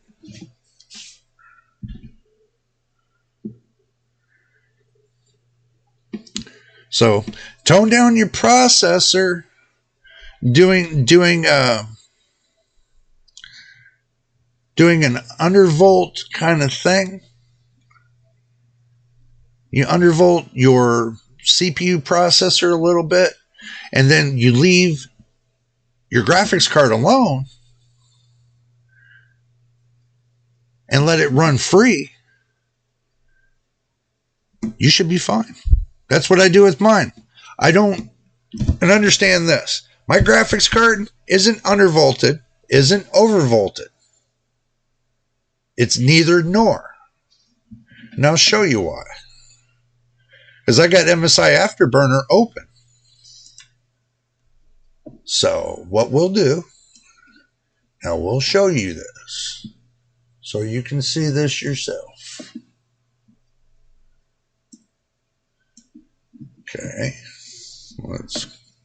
Let's go ahead and go to the action screen. Okay. Now, let me turn the display up a little bit so you can see it better.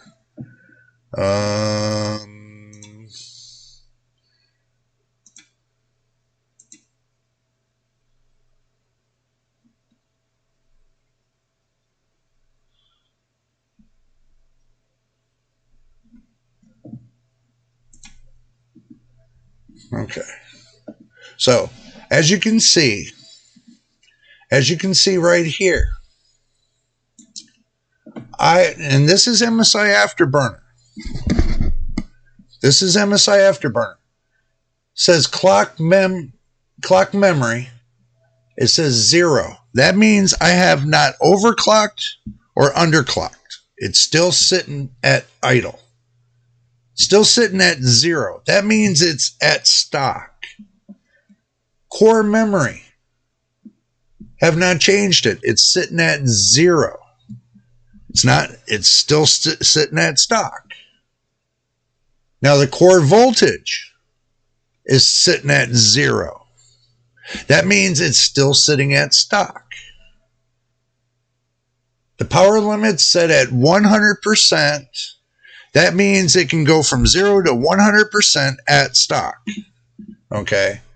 And the overvolting, the temperature limit for the GPU is set at 84 degrees. So that means if it hits 84 degrees, anything after, it downclocks it at 84 degrees. I have yet to see my GPU hit 84 degrees. Yet, I have not yet to see it.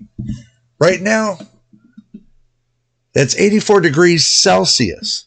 Now, Fahrenheit is 93 degrees. That's like 32, 34 degrees Celsius.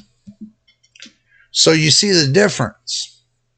Okay, this is running MSI Afterburner. Okay. And my fans, you can't even hear my fans. And I got them cranked too. So, like I said, there's nothing to it. Well, let's see. What, 95 degrees Celsius under load? Are you serious? Mine under heavy load will not see past 62 degrees Celsius. 62 degrees Celsius. And if you're hitting 95 Celsius under heavy load, then you got a problem with your PC case. You got a problem with your PC case. You ain't got enough airflow.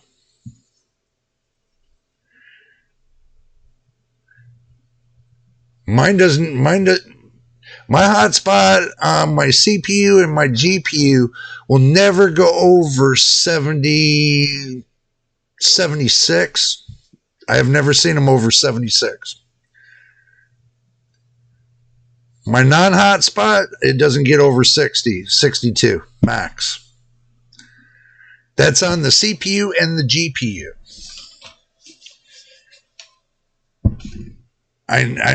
They never get that hot. It's because how I set the BIOS, how I set up my BIOS to make my processor run cool. That's where I'm going to tell you the problem is. That's why it gets so hot so quick, is because your fans are not running at all. My fans are running completely wide open. My fans are running completely wide open.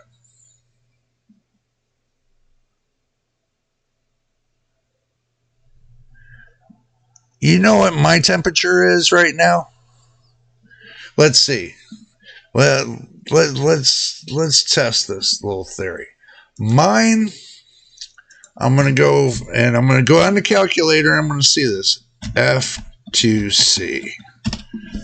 Okay. Now, let's see. Fahrenheit. Let's see. Let's go. 47C. And I'm running YouTube live. I'm running my camera on here. I'm running 2 monitors. I'm running programs in the background. And I'm only at 47 Celsius, to be exact. 47 Celsius. Yes, you need to change your fan curve badly.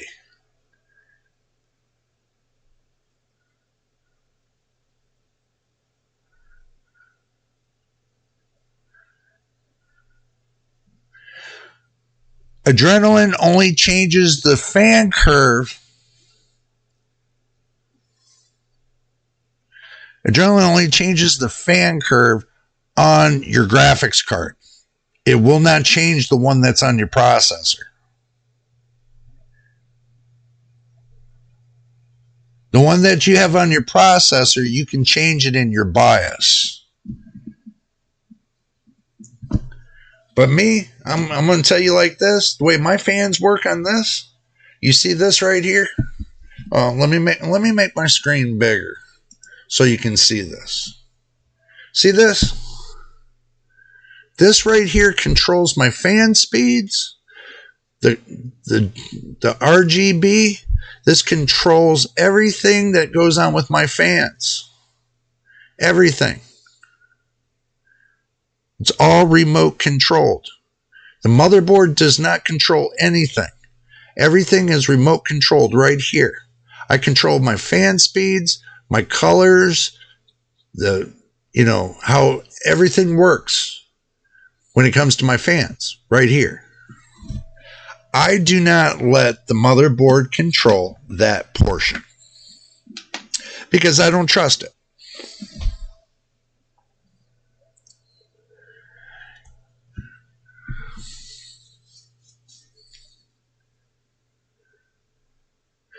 Your GPU temps can be under control if you go into the AMD Adrenalin software, and you can change your fan curve right there and make it a little bit more aggressive. So this way your fan will cool your GPU a little bit better.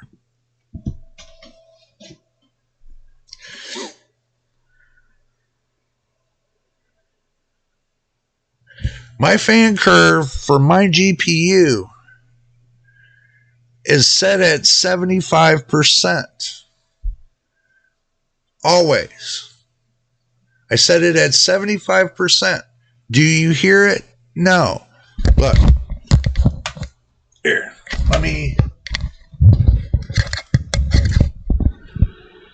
You hear my fan now? I have to be right up on my fan for you to hear it. I have to be right up on my fan for you to hear it.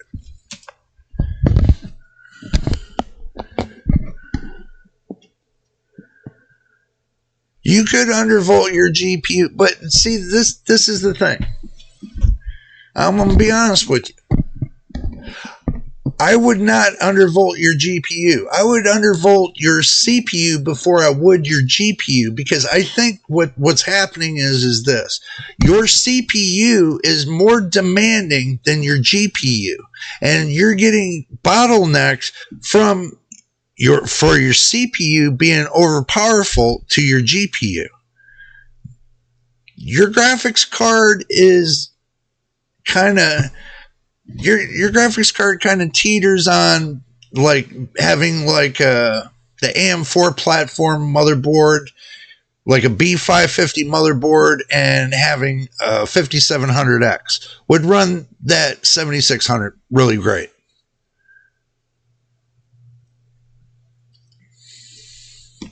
But I think that your CPU is bottlenecking your GPU.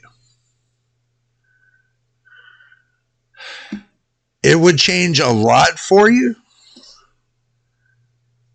because it's a higher and it's more demanding graphics card. It would see AM5 series was designed, and I'm gonna be honest with you, is designed from the 4070 all the way up to the 4090 on certain CPUs, from like the 76 to the 7600 to the 7700, 7800 or 7700 would run a 4070. Anything above that, you would want a 4080 or a 4090. Anything that's above that. If you're running the 7800X 3D, you're going to want a 4080 or a 4090 with that kind of motherboard that you have.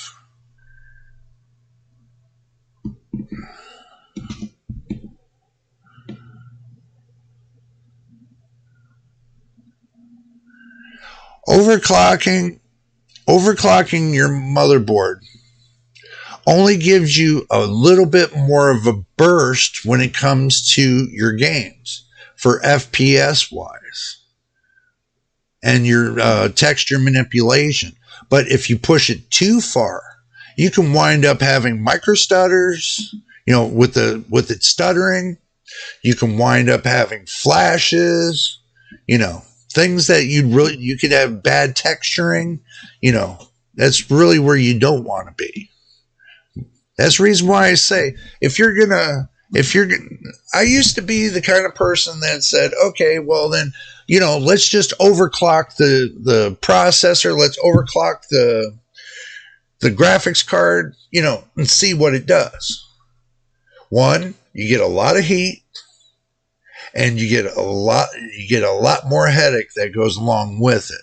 So this is the balance that I always tell everybody. The balance. Undervolting your processor, calming it down a little bit on the amount of voltage that's going to it, and keeping it down to a respectable 60 degrees Celsius. That will make any graphics card run like a gem. So you don't need to undervolt your graphics card if your processor is undervolted correctly. And that's my opinion. So your processor is your key.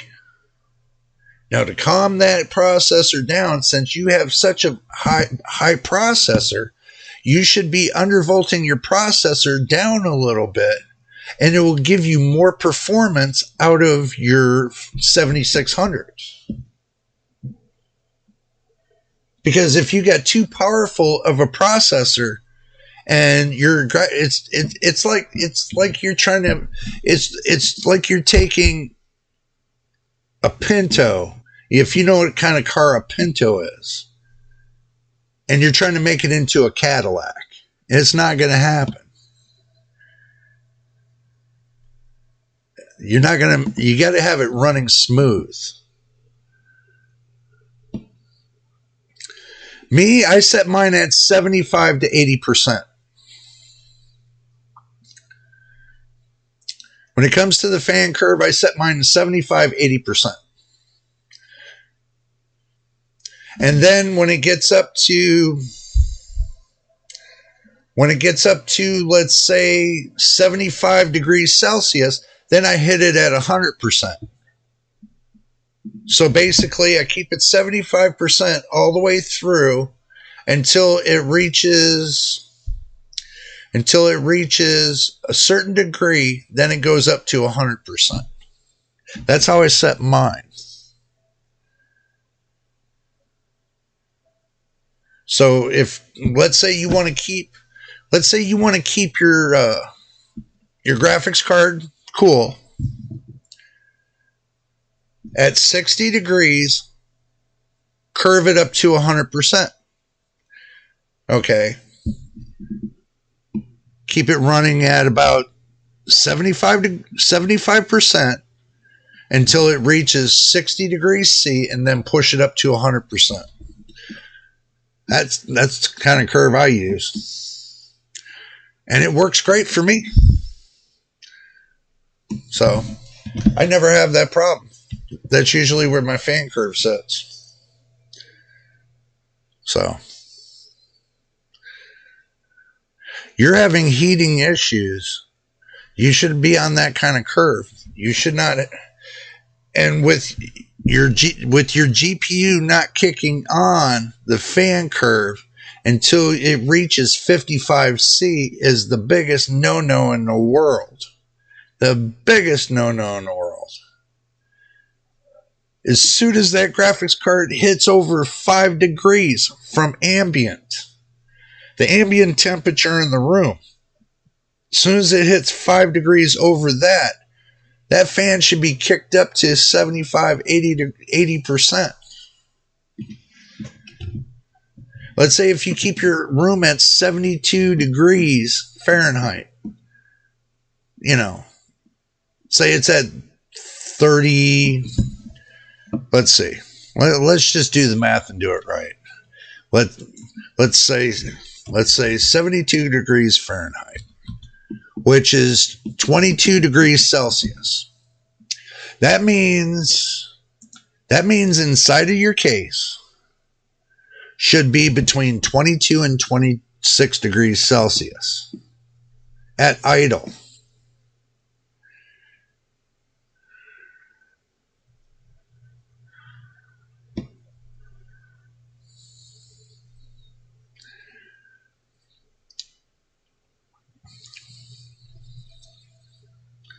Your fan should ramp up at 60 degrees Celsius. Should ramp up to 100%.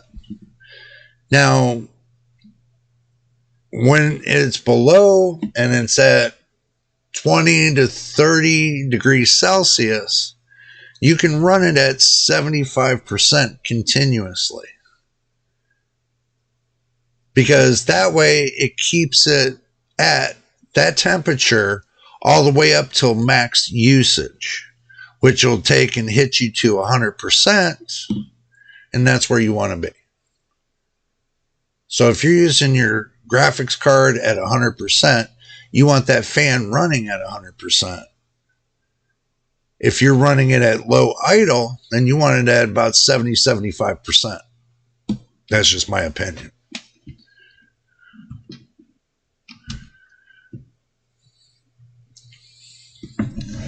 So if you changed everything correctly, then basically what it should run fine.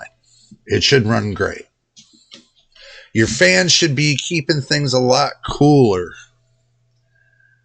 You know, I got 2 fans on my graphics card. And if it's keeping my graphics card at a continuant, when I'm hitting my graphics card at 200 watts, 200 watts, and it's keeping it at 60 to 63, 62, 63 degrees Celsius at 200 watts, I know it's running great.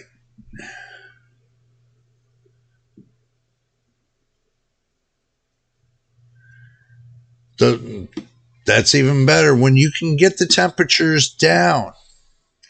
And you can keep the temperatures down between 22 and 35, which I know there's sometimes hard to achieve because some people think that they have the best case in the world for air, which they don't. I can tell you mine moves air that goes from, let's say, let me put, alrighty.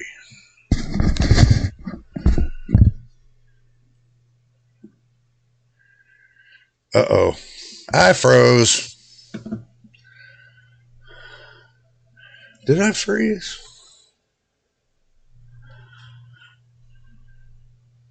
Yep. My video froze. So I'm not gonna start it over now. So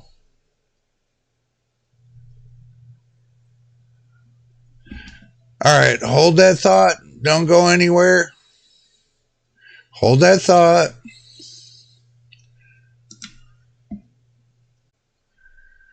Okay, let's see. Did that make it better?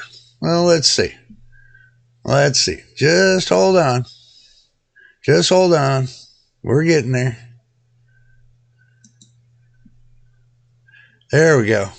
See, now I fixed that really quick so that way we can get it going on. But anyway, fixed. Yay. So, all right. Best temperatures to keep your graphics card between 30 and 60 degrees Celsius. Best temperatures to keep your graphics card. Best temperatures to keep your processor. 30 to 60 degrees. Period. Anything over that starts downclocking. I've noticed that on a couple things that sometimes it'll downclock sooner than later. Some go up to about 95C and then they start downclocking. Okay, but keep it at 60 to 62 degrees Celsius and you never have that problem. That's how I learned my motherboard can keep everything at a continuous basis. That's how I learned that I don't have to downclock my GPU, because I downclocked and I undervolted my CPU. So I don't have to touch my GPU. By me undervolting my CPU gave me more performance. So that's where I wanted to be. So there it is. That's what gives me more. Power tuning, you really don't want to get into power tuning. You really don't. Not with AMD Adrenalin. I tried that power tuning with AMD Adrenalin, and it's nothing but crap.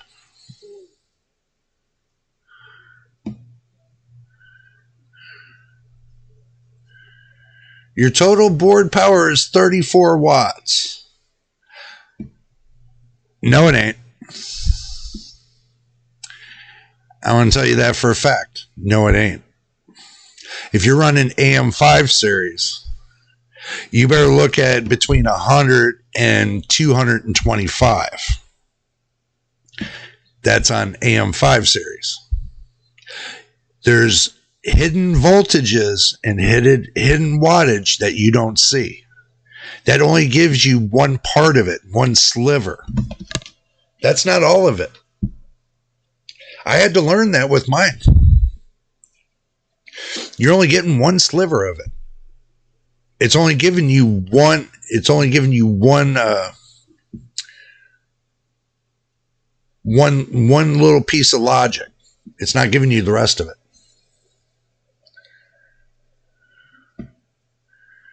No, actually, your motherboard, if you're running the AM5 series, if you're running between the 76, 77, 7800, between the non-X and the X, you're going to be running between 105 watts up to about 227 watts. Okay. Now, going up past that, you're going to be looking at more wattage that you don't see that your motherboard's actually pulling. So, now, I can tell you that the reason for that is, I can tell you my motherboard pulls at max load, pulls at 137. At max load. And the rest is the graphics card. Sometimes I can get it up higher. Sometimes I can pull it up to 225 on my motherboard. And I'm running a 65 watt processor. So, think about it. And I'm running last gen. You're running the newest gen. Yours is going to pull more than mine. This is the catch-22 that everybody tends to leave out, is that they can't understand why they pull more power than I do. Well, because mine was designed on an architecture that only allowed me to pull a certain amount. Now, you're on an architecture that allows you to pull it even twice that amount. That's the difference between, AM5 and AM4. AM5 will let you pull up twice the amount compared to AM4.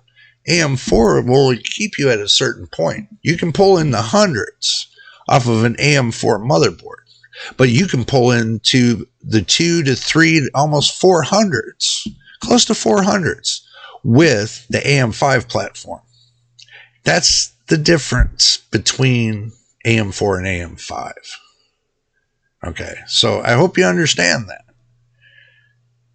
And that's the reason why some people say, well, I know because of the AM5 series motherboards, they pull a lot of power. I think somebody told me that the 7800X3D was pulling in the 300s.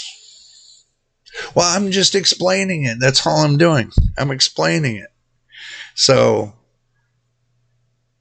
if the motherboard and your processor is pulling in the 300s, And then you got a graphics card that's pulling in the 200s.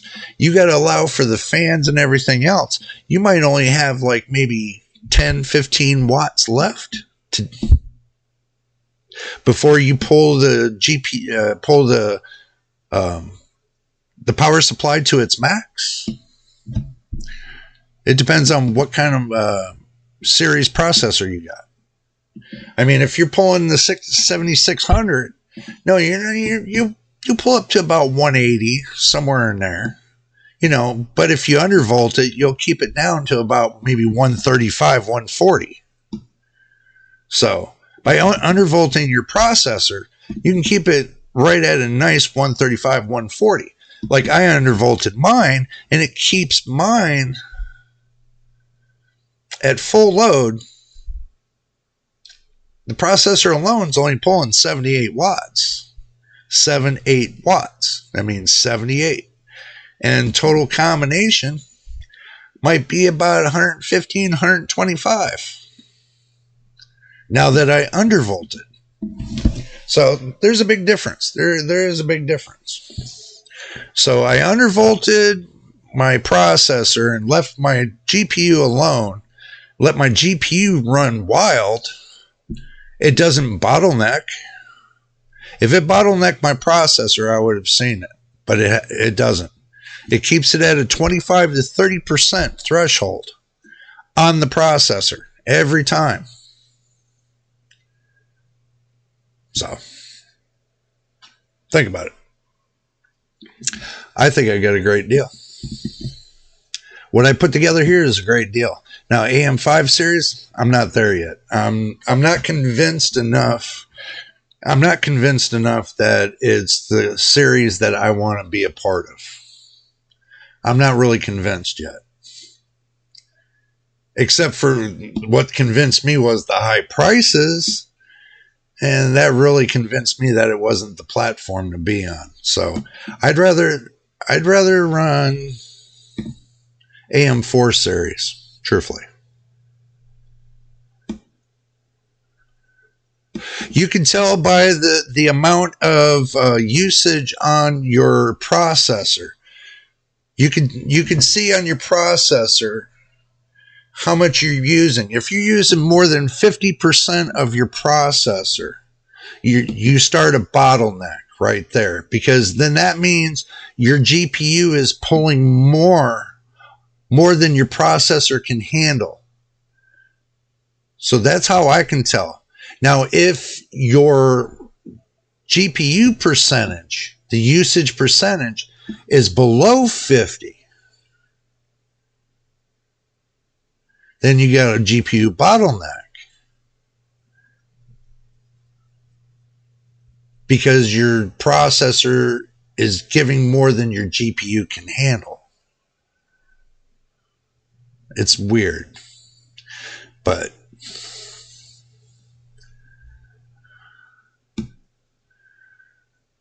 well, understand if you're playing games, right, and your processor stays under 30% at full load playing the game, you're fine. Your GPU, if it stays at between 80 and 100%, you're fine. You're not CPU or GPU bound. It's neither nor. But when your GPU falls down below 50%, then there's a problem. But if it stays up at 100%, your GPU, then you're fine. But your CPU, if it goes up above 50%, then there's a problem. If it stays below 50%, like at 30, then you're fine. That's usually how I judge it. You know, everybody judges it their own way, but how I judge it, that's usually how I judge it. You know, and I seem to be correct because my FPS seems to be really very outstandingly good. So I must be doing something right. So that's how you look at it. Always look at the percentages. If your percentage on your CPU is above 50%, you got a problem. Then that means your GPU is pulling too much of your CPU. Now, if your GPU is below 50%, then that means you got another CPU problem. So, you know, it's a balance. 30% on your CPU, 80 to 100% on your GPU should be the usage. That keeps it nice, even keel. So, anybody says anything different, you tell them go to hell. Because I've already ran these tests, I've already done these tests, and they come out just the same way every time. Every game I play is the same preset to where, you know, it runs my processor between 20 and 30%, and it runs my GPU between 80 and 100% all the time.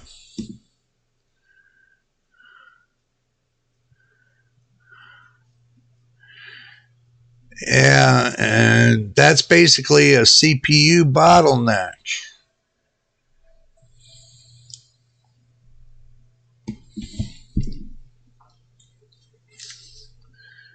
But that's usually because you're probably pushing it up to its threshold when it comes to temperature and everything else. Everybody else say, no, well, the temperature was this.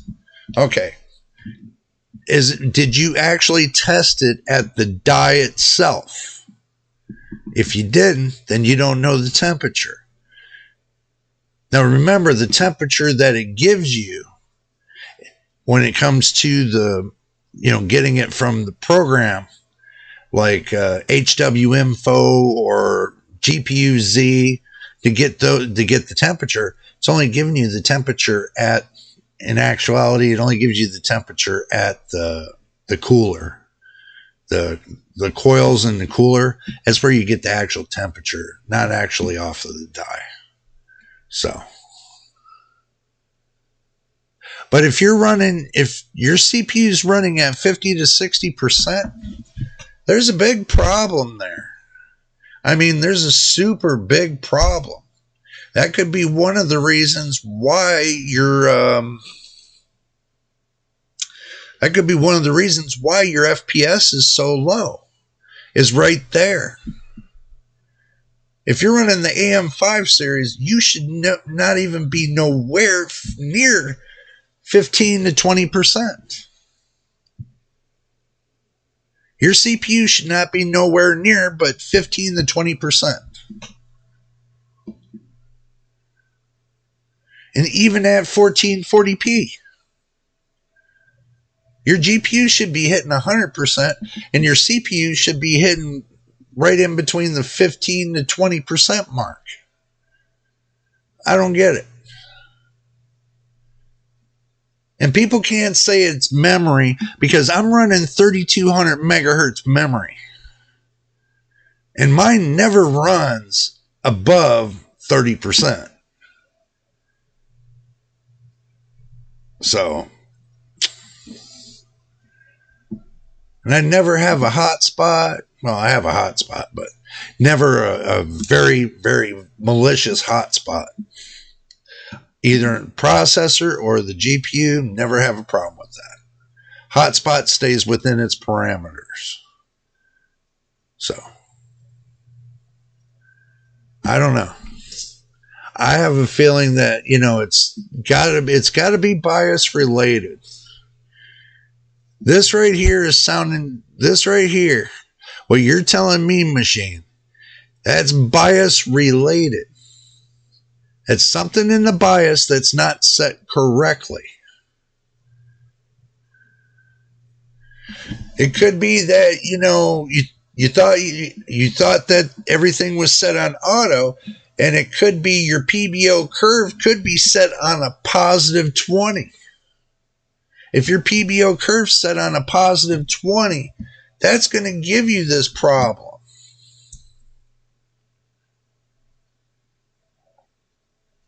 Because it's supposed to be set on a negative 15 to negative 20. But if it's set on a positive, and that's what I'm kind of feeling, that, you know, your bias set on a positive note. And that's what it looks like to me. You know, that the PBO curve is set on a positive note. But you got the AM5 motherboard, that could be the Expo that you're running too. Could be that problem too. You're running Expo. Hopefully not, because I don't trust Expo. Just going to leave it as that. So it's just that Expo doesn't,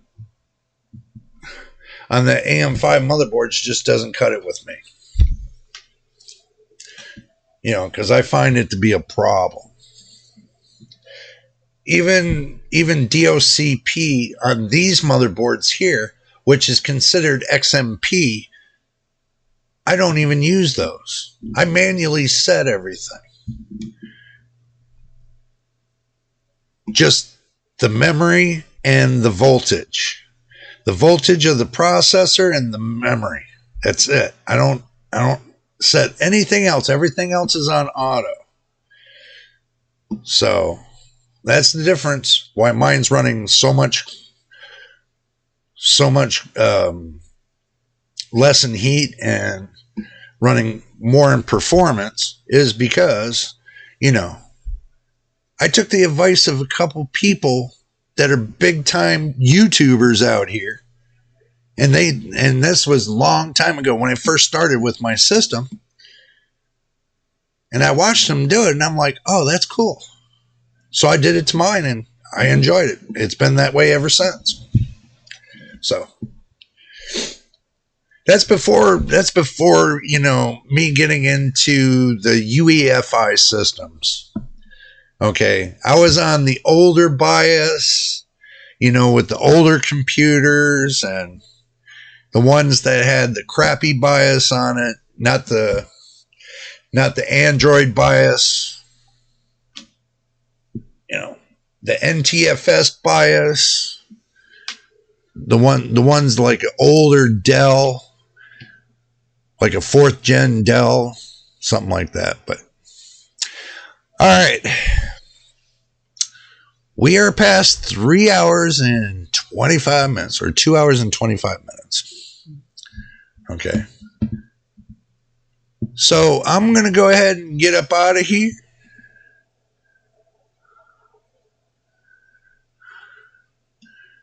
Yeah, that's totally different. That's totally different ball game. Don't even worry about it, machine. Now you're into the UEFI BIOS. You're good. And you two, you have a great night. You all have a great night.